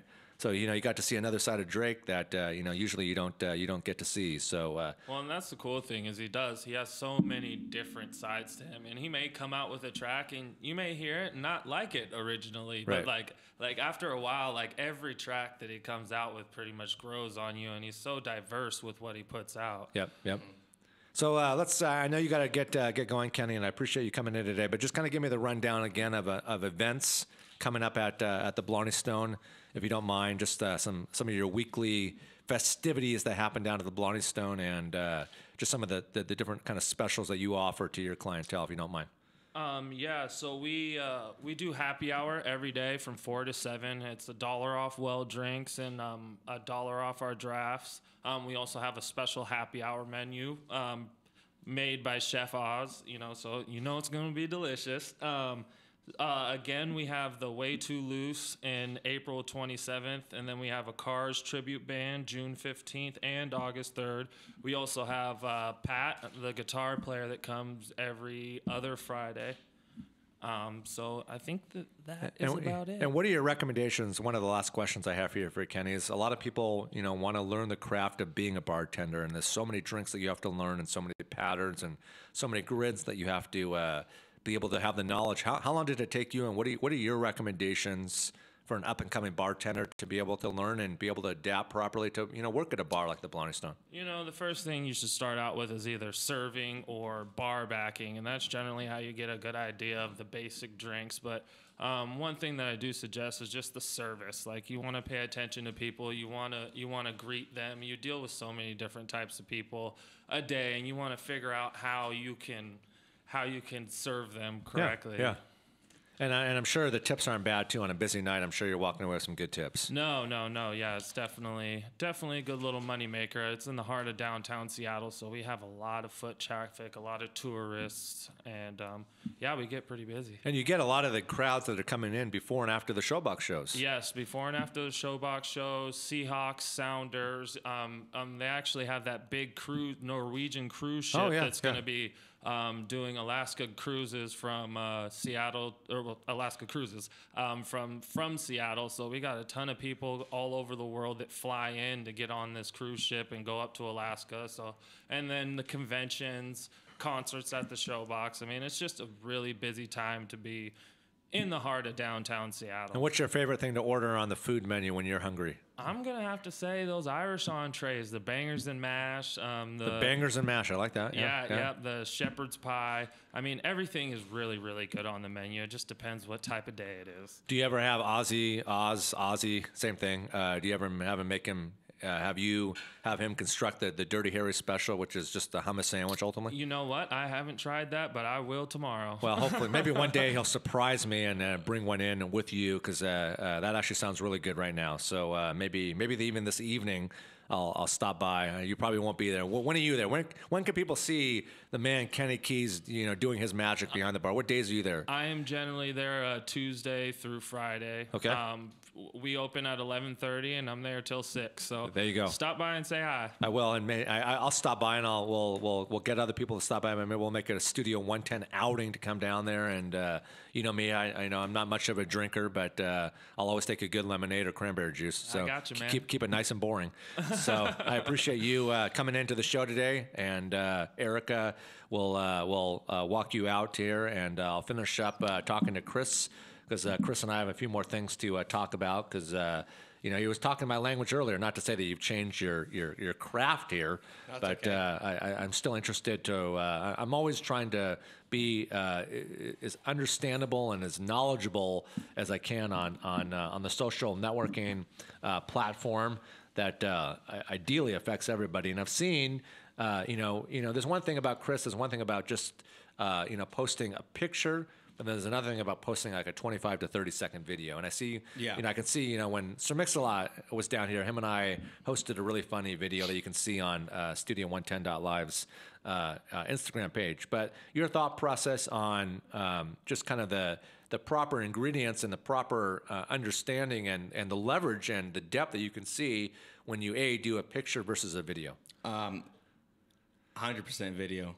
Yeah. Because maybe it would have worked when Instagram first came out, maybe a year after that. But when video first came out on Instagram, like, people's attention span want to see things moving. That's why they're scrolling constantly through Instagram. Yeah. And in order for them to actually stop on your picture, like, it has to be a super, super dope picture. But not everybody can always do a super dope picture. But everybody can do a video. Right. So if you could post 15 seconds to a minute video of where you're actually, allowed to, people are going to stop and see. You just put the thumbnail a certain point to where people are like, oh, what's this? Yep. And they'll come across it and they'll watch it. Yep. And just your whole thought process in terms of the mindset of the whole swipe up campaign. I mean, what are your thoughts on that? Because you'll see people kind of in the text underneath say, hey, watch this and swipe up. Yeah. Shout out to Zach from Z-Wing. He was in here, and just on one of his pages, he's got over 1 million on one of his accounts, and we tied that into our air feed here with our cameras here in the studio, and I said, hey, as you're watching the video, Studio110.live, swipe up, and I mean, I think 6 or 7 or 8,000 people were on that feed in conjunction with our show. So I mean, I can see the whole kind of mindset in terms of the whole campaign for swiping up. People like taking action. Yep. If they're a true follower of yours. Yep. I mean, like I have the swipe up feature on mine, and unfortunately, my internet connection up here isn't that well, so it just posted. Yeah, no problem. Yeah, we're on the 33rd floor, and it's when you're high up in elevation, it can be sometimes a little bit more difficult. So it's understandable. Maybe I should ask for that Wi-Fi password. Erica, when she gets back here into the studio, she's either walking Kenny down to our green room or outside of the studio. But that's okay. But anyways, with swipe up feature, I think it's great if you want something. If you want people to quickly hop on. I mean, if you just posted a YouTube video. And you're like, you want to get a quick view of somebody, right? You just say, hey, swipe up real quick, and watch this. And then when they swipe up, that counts as a view. Yep, there you go. Well, like I said, man, it's been great to have you in with us today, and I hope you can be a regular guest. Oh, for sure. There's always things to be talking about, man. I know there always is, especially with good old proper ingredients to enhance your social networking. And like I said, I mean, my sisters and family are always giving me tips on the whole hashtag campaigns, and there's a lot that you could do today that look, I mean, I'm the first one to admit it. I can improve, but luckily I have a great staff here at Studio 110 that manages a lot of my social for me, just because my day is pretty busy. When I'm not hosting my show here at Studio110.live, I'm structuring our events into place like the Laugh Your Ass Off Comedy Jam, which is a great tie-in to what I want to be talking about before the next guest calls in, Mr. Kuroshe from good old Los Angeles. Laugh Your Ass Off Comedy Jam. It's going to be June 30th. It's going to be at the Showware Center in Kent, Washington. You're not going to want to miss this event, man. We're giving away tickets Monday, Wednesday, and Friday. We still got tickets to give away this afternoon, and we got a star-studded lineup. We got Bill Bellamy, D. Ray Davis, Dion Cole, Ada Rodriguez, Marlon Wayans, Melanie Camacho. I mean, it's a great star-studded lineup, and I guarantee you won't be laughing. You'll be in tears. You'll be in tears because you'll be beside yourself. So hopefully we'll have a lot of tissues and Kleenex for people to be able to wipe the tears coming out of their eyes. Because I'll tell you right now, Dion Cole, I mean, all of them, Dion Cole, D-Ray, Bill, Marlon, Ada, Melanie, I mean, these are professional comedians for a reason. And Bill Bellamy, the guy's been around for a long time. And believe me, as a comedian, it's tough. I mean, I was just down with him down in Los Angeles at Shaquille O'Neal's birthday party a couple weeks ago. And, we were talking, offline. And he was saying, it's one of the toughest, jobs and industries to be in, because it's super competitive, and you just always have to be, realigning your brand and recreating, the proper images and recrafting the stage set, and it's a tough job. It's a tough job. So couldn't give bigger props to Bill and D-Ray and Dion and Ada and Marlon and Melanie. So definitely support the event. You can go down to the box office at the Showware Center in Kent and purchase those tickets. They go on sale today at 3 p.m., so they will go quick. So get those tickets, or you can go online as well to Showware Center and come out and support a great evening. And speaking of Showware Center, I mentioned this earlier. For the people that are listening to us here locally in the Northwest, we got the one and only my guy, my friend Snoop Dogg and Migos. They'll be on the same stage at obviously different points of the evening, but they'll be at the Showware Center this coming Saturday. I don't know if tickets are sold out yet. I'm sure if they're not sold out, they're really close to being sold out. And shout out to two of my guys here, Cristiano and Pierre, actually at the venue right now, speaking to my guy Tim, who oversees the venue, to get the proper credentials for us for the Snoop Dogg Migos show. Not that we need them, but you want to walk into an event like that proper. I don't want to be talking to management, Jamie and Steve and those guys, before the show kicks off. So it's all about aligning the brand properly in correlation and conjunction with Studio110.live and Showware Center. So I want to thank you again. Definitely. I want to thank you again, Chris, for coming into the big show this afternoon. And what's on the docket for the rest of the afternoon? Just gonna probably get back. I kind of want to clean my house, so yeah, that's a good thing to do. That's a good thing to do. Do you like to organize? Do you like to clean? Or yeah, I'm always cleaning my kitchen and Me too. in my living room and Me stuff. too. My room maybe not the best, but I do my best once a week. Yeah. What's the girlfriend's name? This is Shania. Shania, why don't you hop on the mic here? And speaking of cleaning, let's get a different vantage point here before the next guest comes in, and you can put the headphones on and talk close to the mic. Is your boyfriend Chris? When you wake up, when he wakes up in the morning or whatever your guys' sleeping arrangements are, is the bed made perfectly? No creases in the pillowcases, and is the house just immaculate?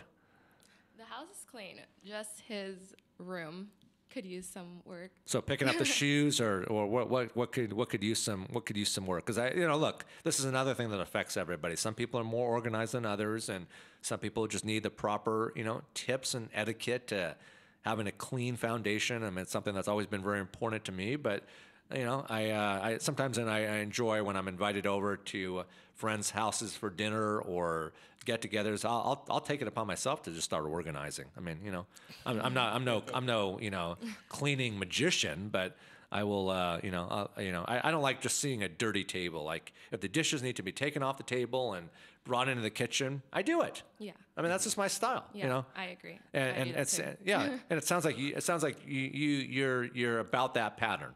Yeah. Yeah. I am. I think Chris could work on his organizing.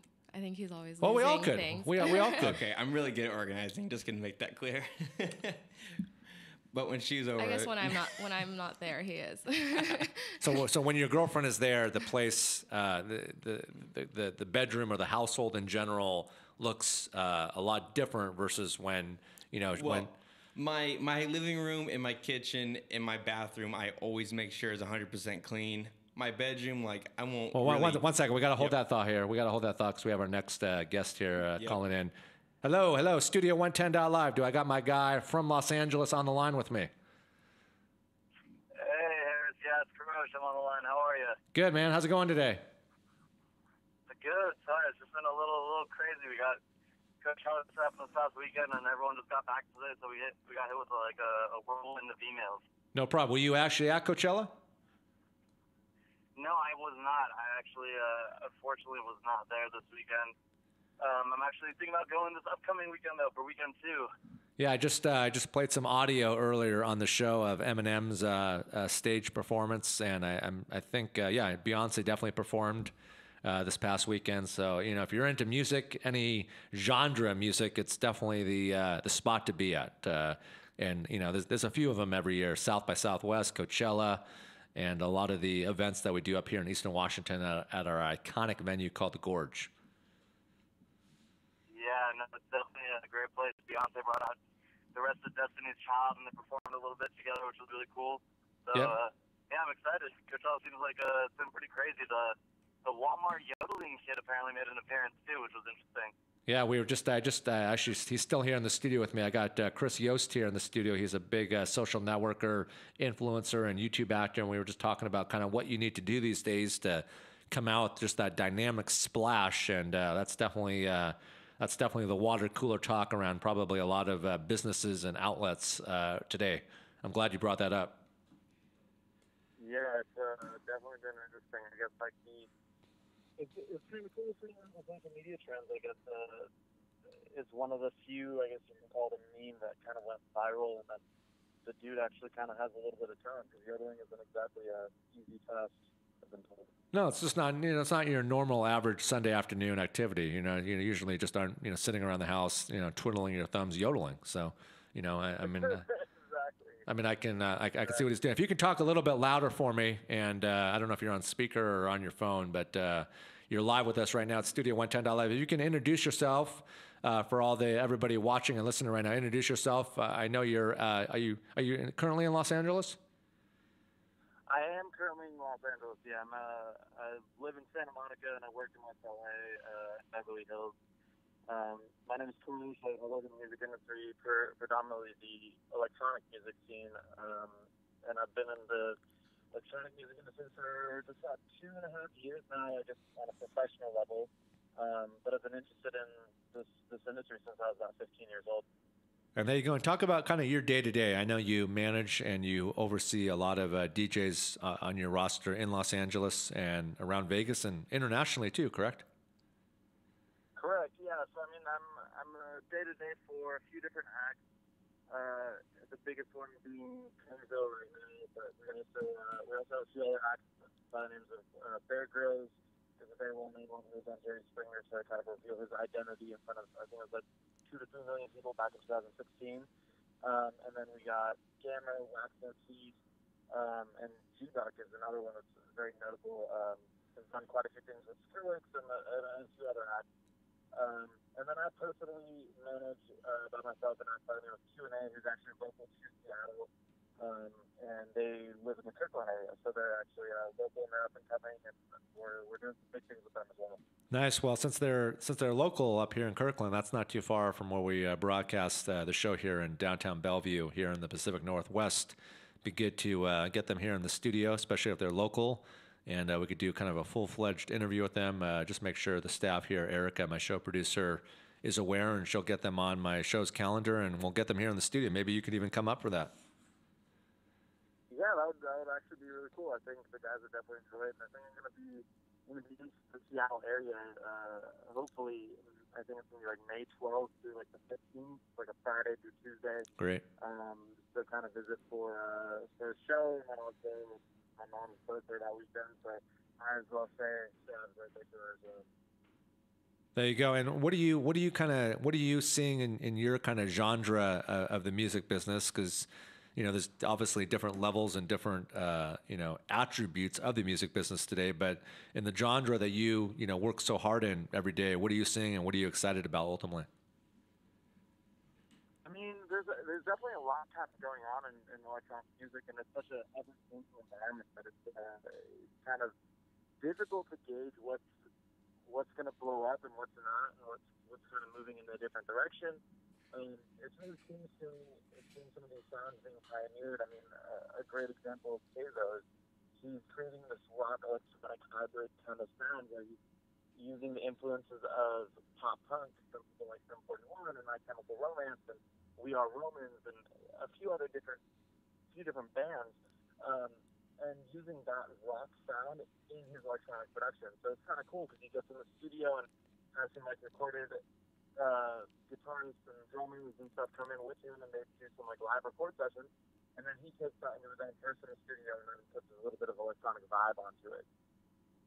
There you go. And out of all the places that you've had the opportunity to travel, with your DJs on your roster, where have you enjoyed being the most in terms of a proper stage set, or just being able to just kind of bounce around and feel the vibe of the city? I mean, there's definitely a lot of places. I think one of my favorites is actually this past few years. It was a crazy run for Keizo. I was just in San Diego for it, but he was in India and then was in New York and then Montreal and then in San Diego, all in the course of 72 hours. So it's kind of crazy seeing him travel, and in that 72 hours, 60 of it was travel time. Wow. So it's kind of crazy seeing him travel all across the world, and then I was in San Diego for his New Year's set. He played right after Tiesto down in San Diego. Yeah, Tiesto's huge. An amazing play. Yep. Yeah, so it's really cool seeing him kind of blow up on stage like that. Well, it'd be great, like I said, to get some of your DJs, if they're here locally, to get them here in the studio or to be able to call into the show. We also have a lot of DJs, listening to the show that are ultimately trying to perfect their craft and being able to kind of develop a stage set like, your roster's created for themselves.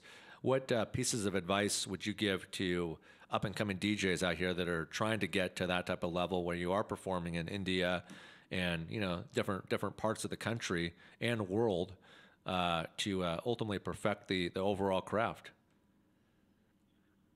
I mean, I think the biggest piece of advice I can give anyone is really just keep working hard. It doesn't come easy, It's a grind that is unlike any other industry, the music industry, because of how much it changes.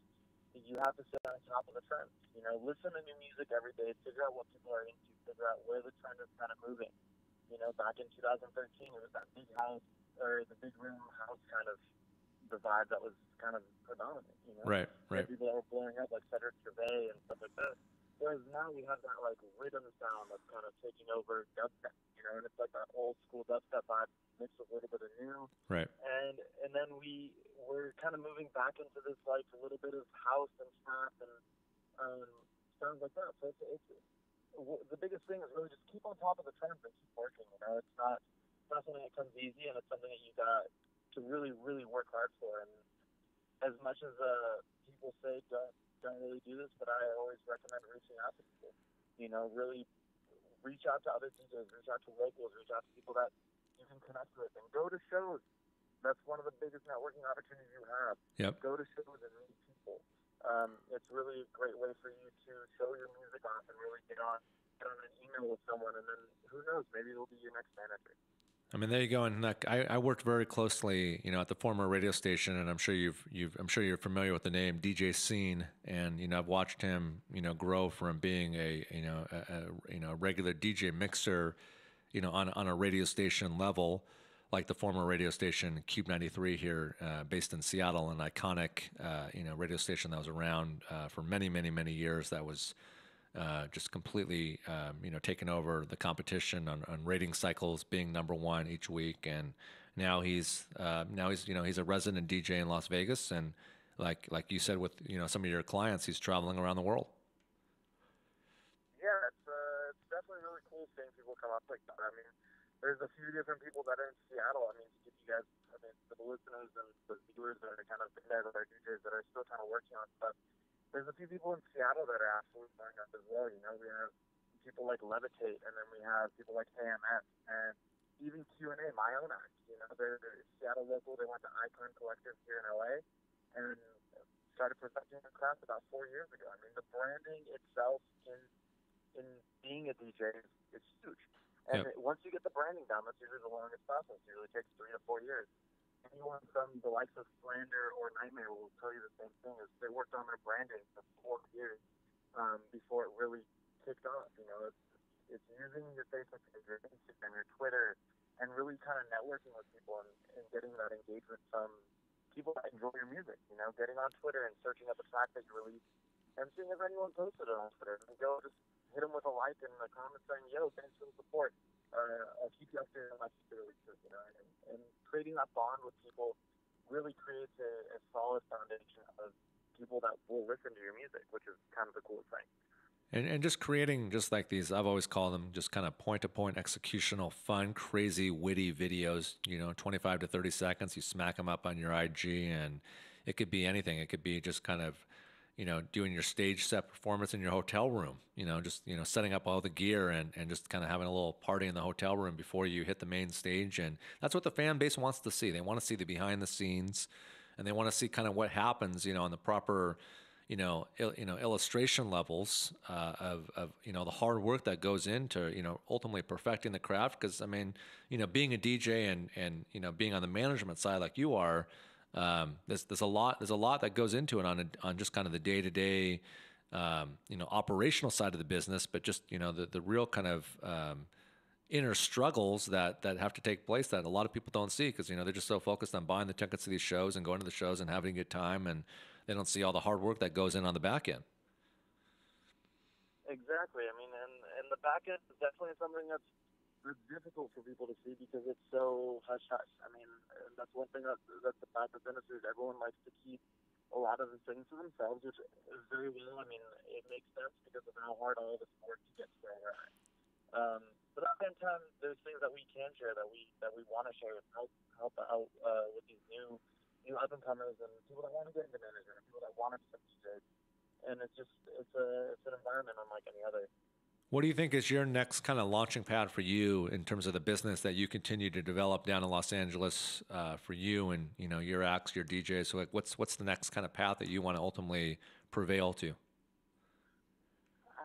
That's a really good question. I mean, it's ever changing, and I think I really want to get a lot of these acts to the next level to where they don't necessarily need a tour 24/7. You know, a lot of the money that DJs get is from touring. I mean, they have to go play shows to make money. And I think the next step for any act, I mean, you look at people like Skrillex or deadmau they make music, they release it. Even Porter Robinson, Martin Garrix is another great example. They make music, they release a song, maybe 2 songs a year, and then they toast on those couple songs, and they play maybe 5-10 festivals, and they call it good. They don't need to tour very much, but they're making money based on their traffic. Yep.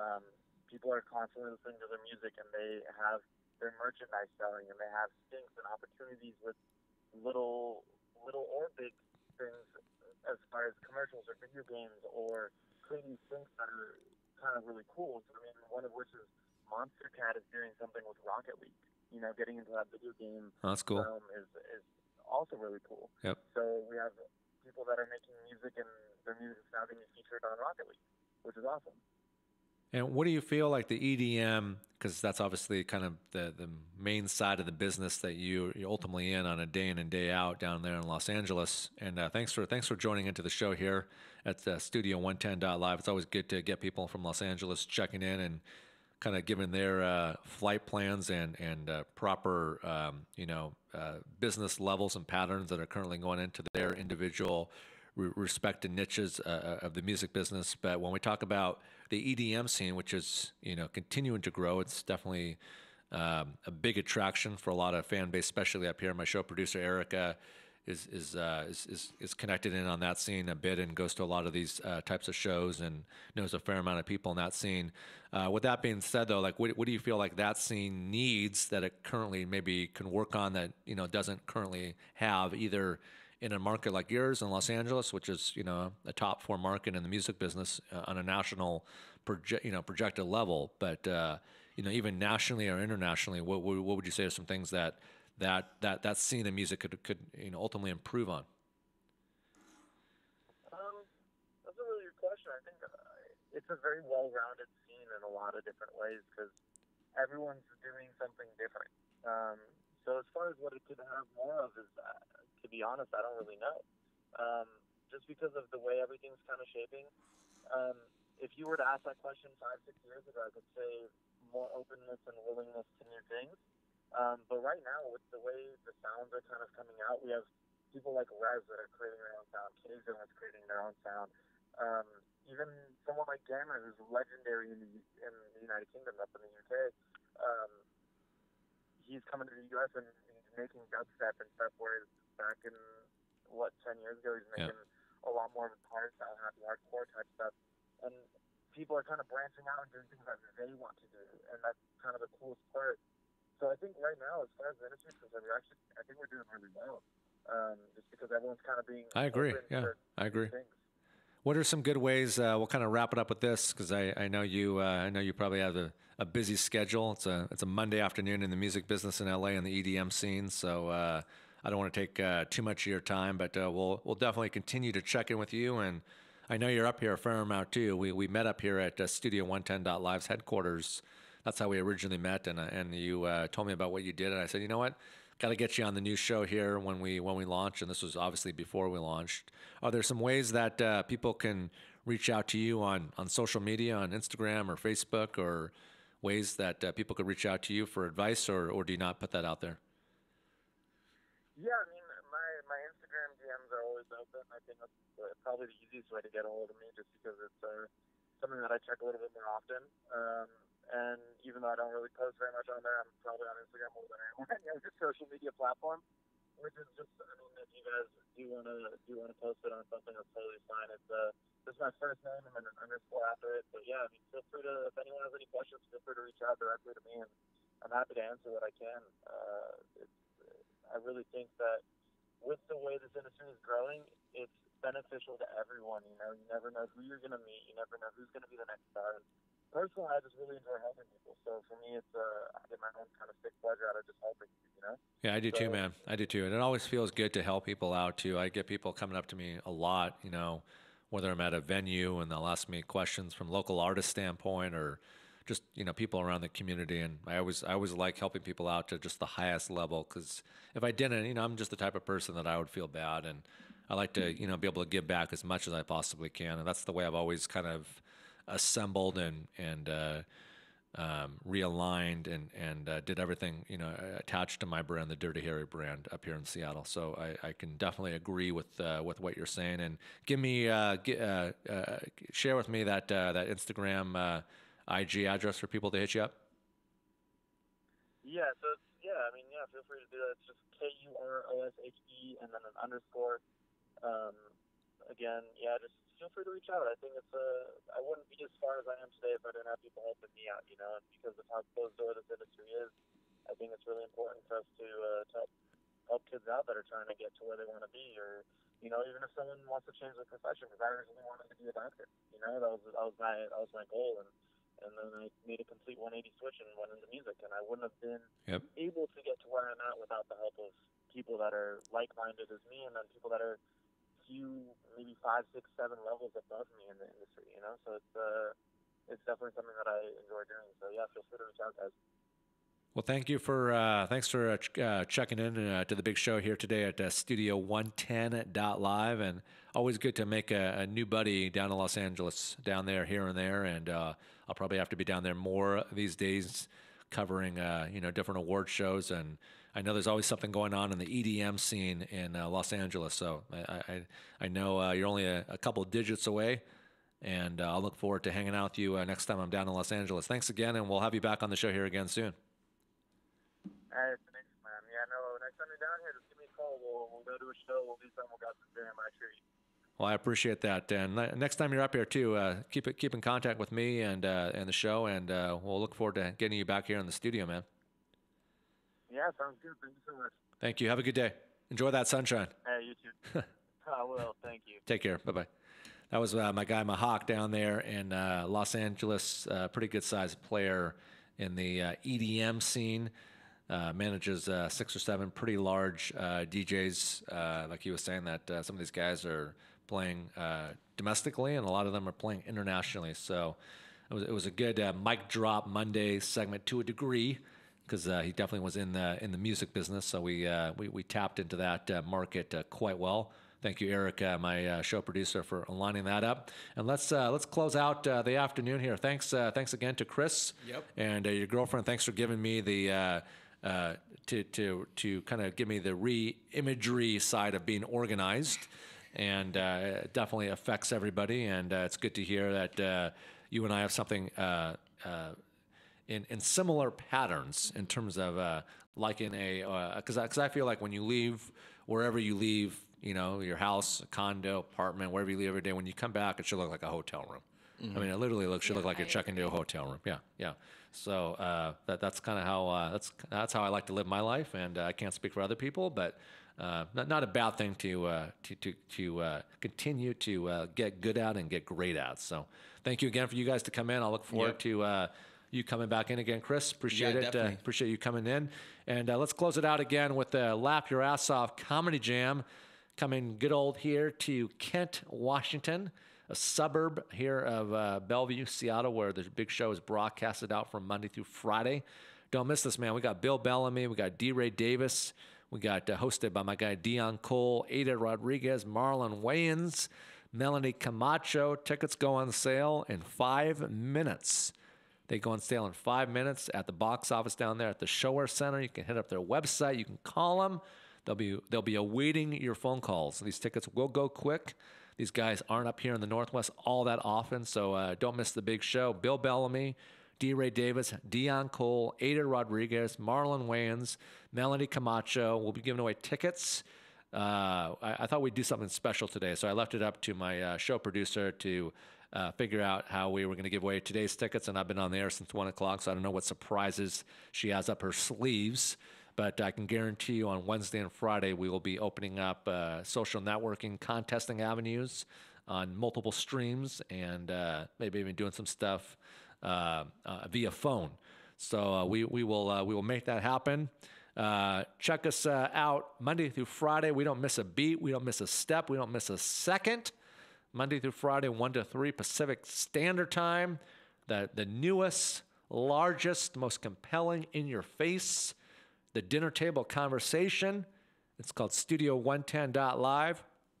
We're going to sign off 3 minutes early today to handle a couple behind-the-scenes pieces of production here, but we'll be back at it. I know we got a lot of great guests, thanks to all the hard work that my show producer Erica does here behind the scenes. And I'm told that we have a couple other big announcements that we'll be making. I'm itching to make one of them, but I have to wait for my show producer to give me the clearance to make a big announcement that'll be happening. It's about this show. Of course, it's about this show. It's about this show, and I'll just say it's an event. I'll just say it's an event, and I'm not going to give any other details other than it's an event. But we'll be making that big announcement also in conjunction. I mean, look, the Laugh Your Ass Off Comedy Jam is an event. 4 weeks on the air, and we've already got multiple big things happening because we don't fool around here. We're not rookies. We're not rookies. We're damn good at what we do here at Studio 110.live. So shouting out to everybody here at Studio 110.live, Erica and Cristiano and Julianne and Pierre and Haley and Jen and Aaron. And gosh, I hope I haven't missed anybody. Haley's, we have a new show dog. He happens to be she. Is it he or she, Erica? I think she's a she. She's the nicest. There's a lot of people are scared of pit bulls. This dog is the nicest pit bull you could ever possibly meet. Wouldn't even bite you if she could. If it was up to her, she wouldn't even do that. So. Shouting out, didn't think I would end the show talking about a dog today, but hey, we love dogs here at Studio 110.live. So get your Laugh Your Ass Off Comedy Jam tickets. They're on sale in exactly 2 minutes, and we'll be talking to you. You'll be seeing us, you'll be hearing us, and we'll be doing that all this week, 1 to 3 Pacific Standard Time, Studio 110.live. 2 hours left out here on the West Coast, and on the East Coast, you should be hitting the gym or enjoying dinner with your significant other or doing whatever you're doing. And around the world, you should be in bed, but you should still be listening to the show. So until then, we will be back at it tomorrow.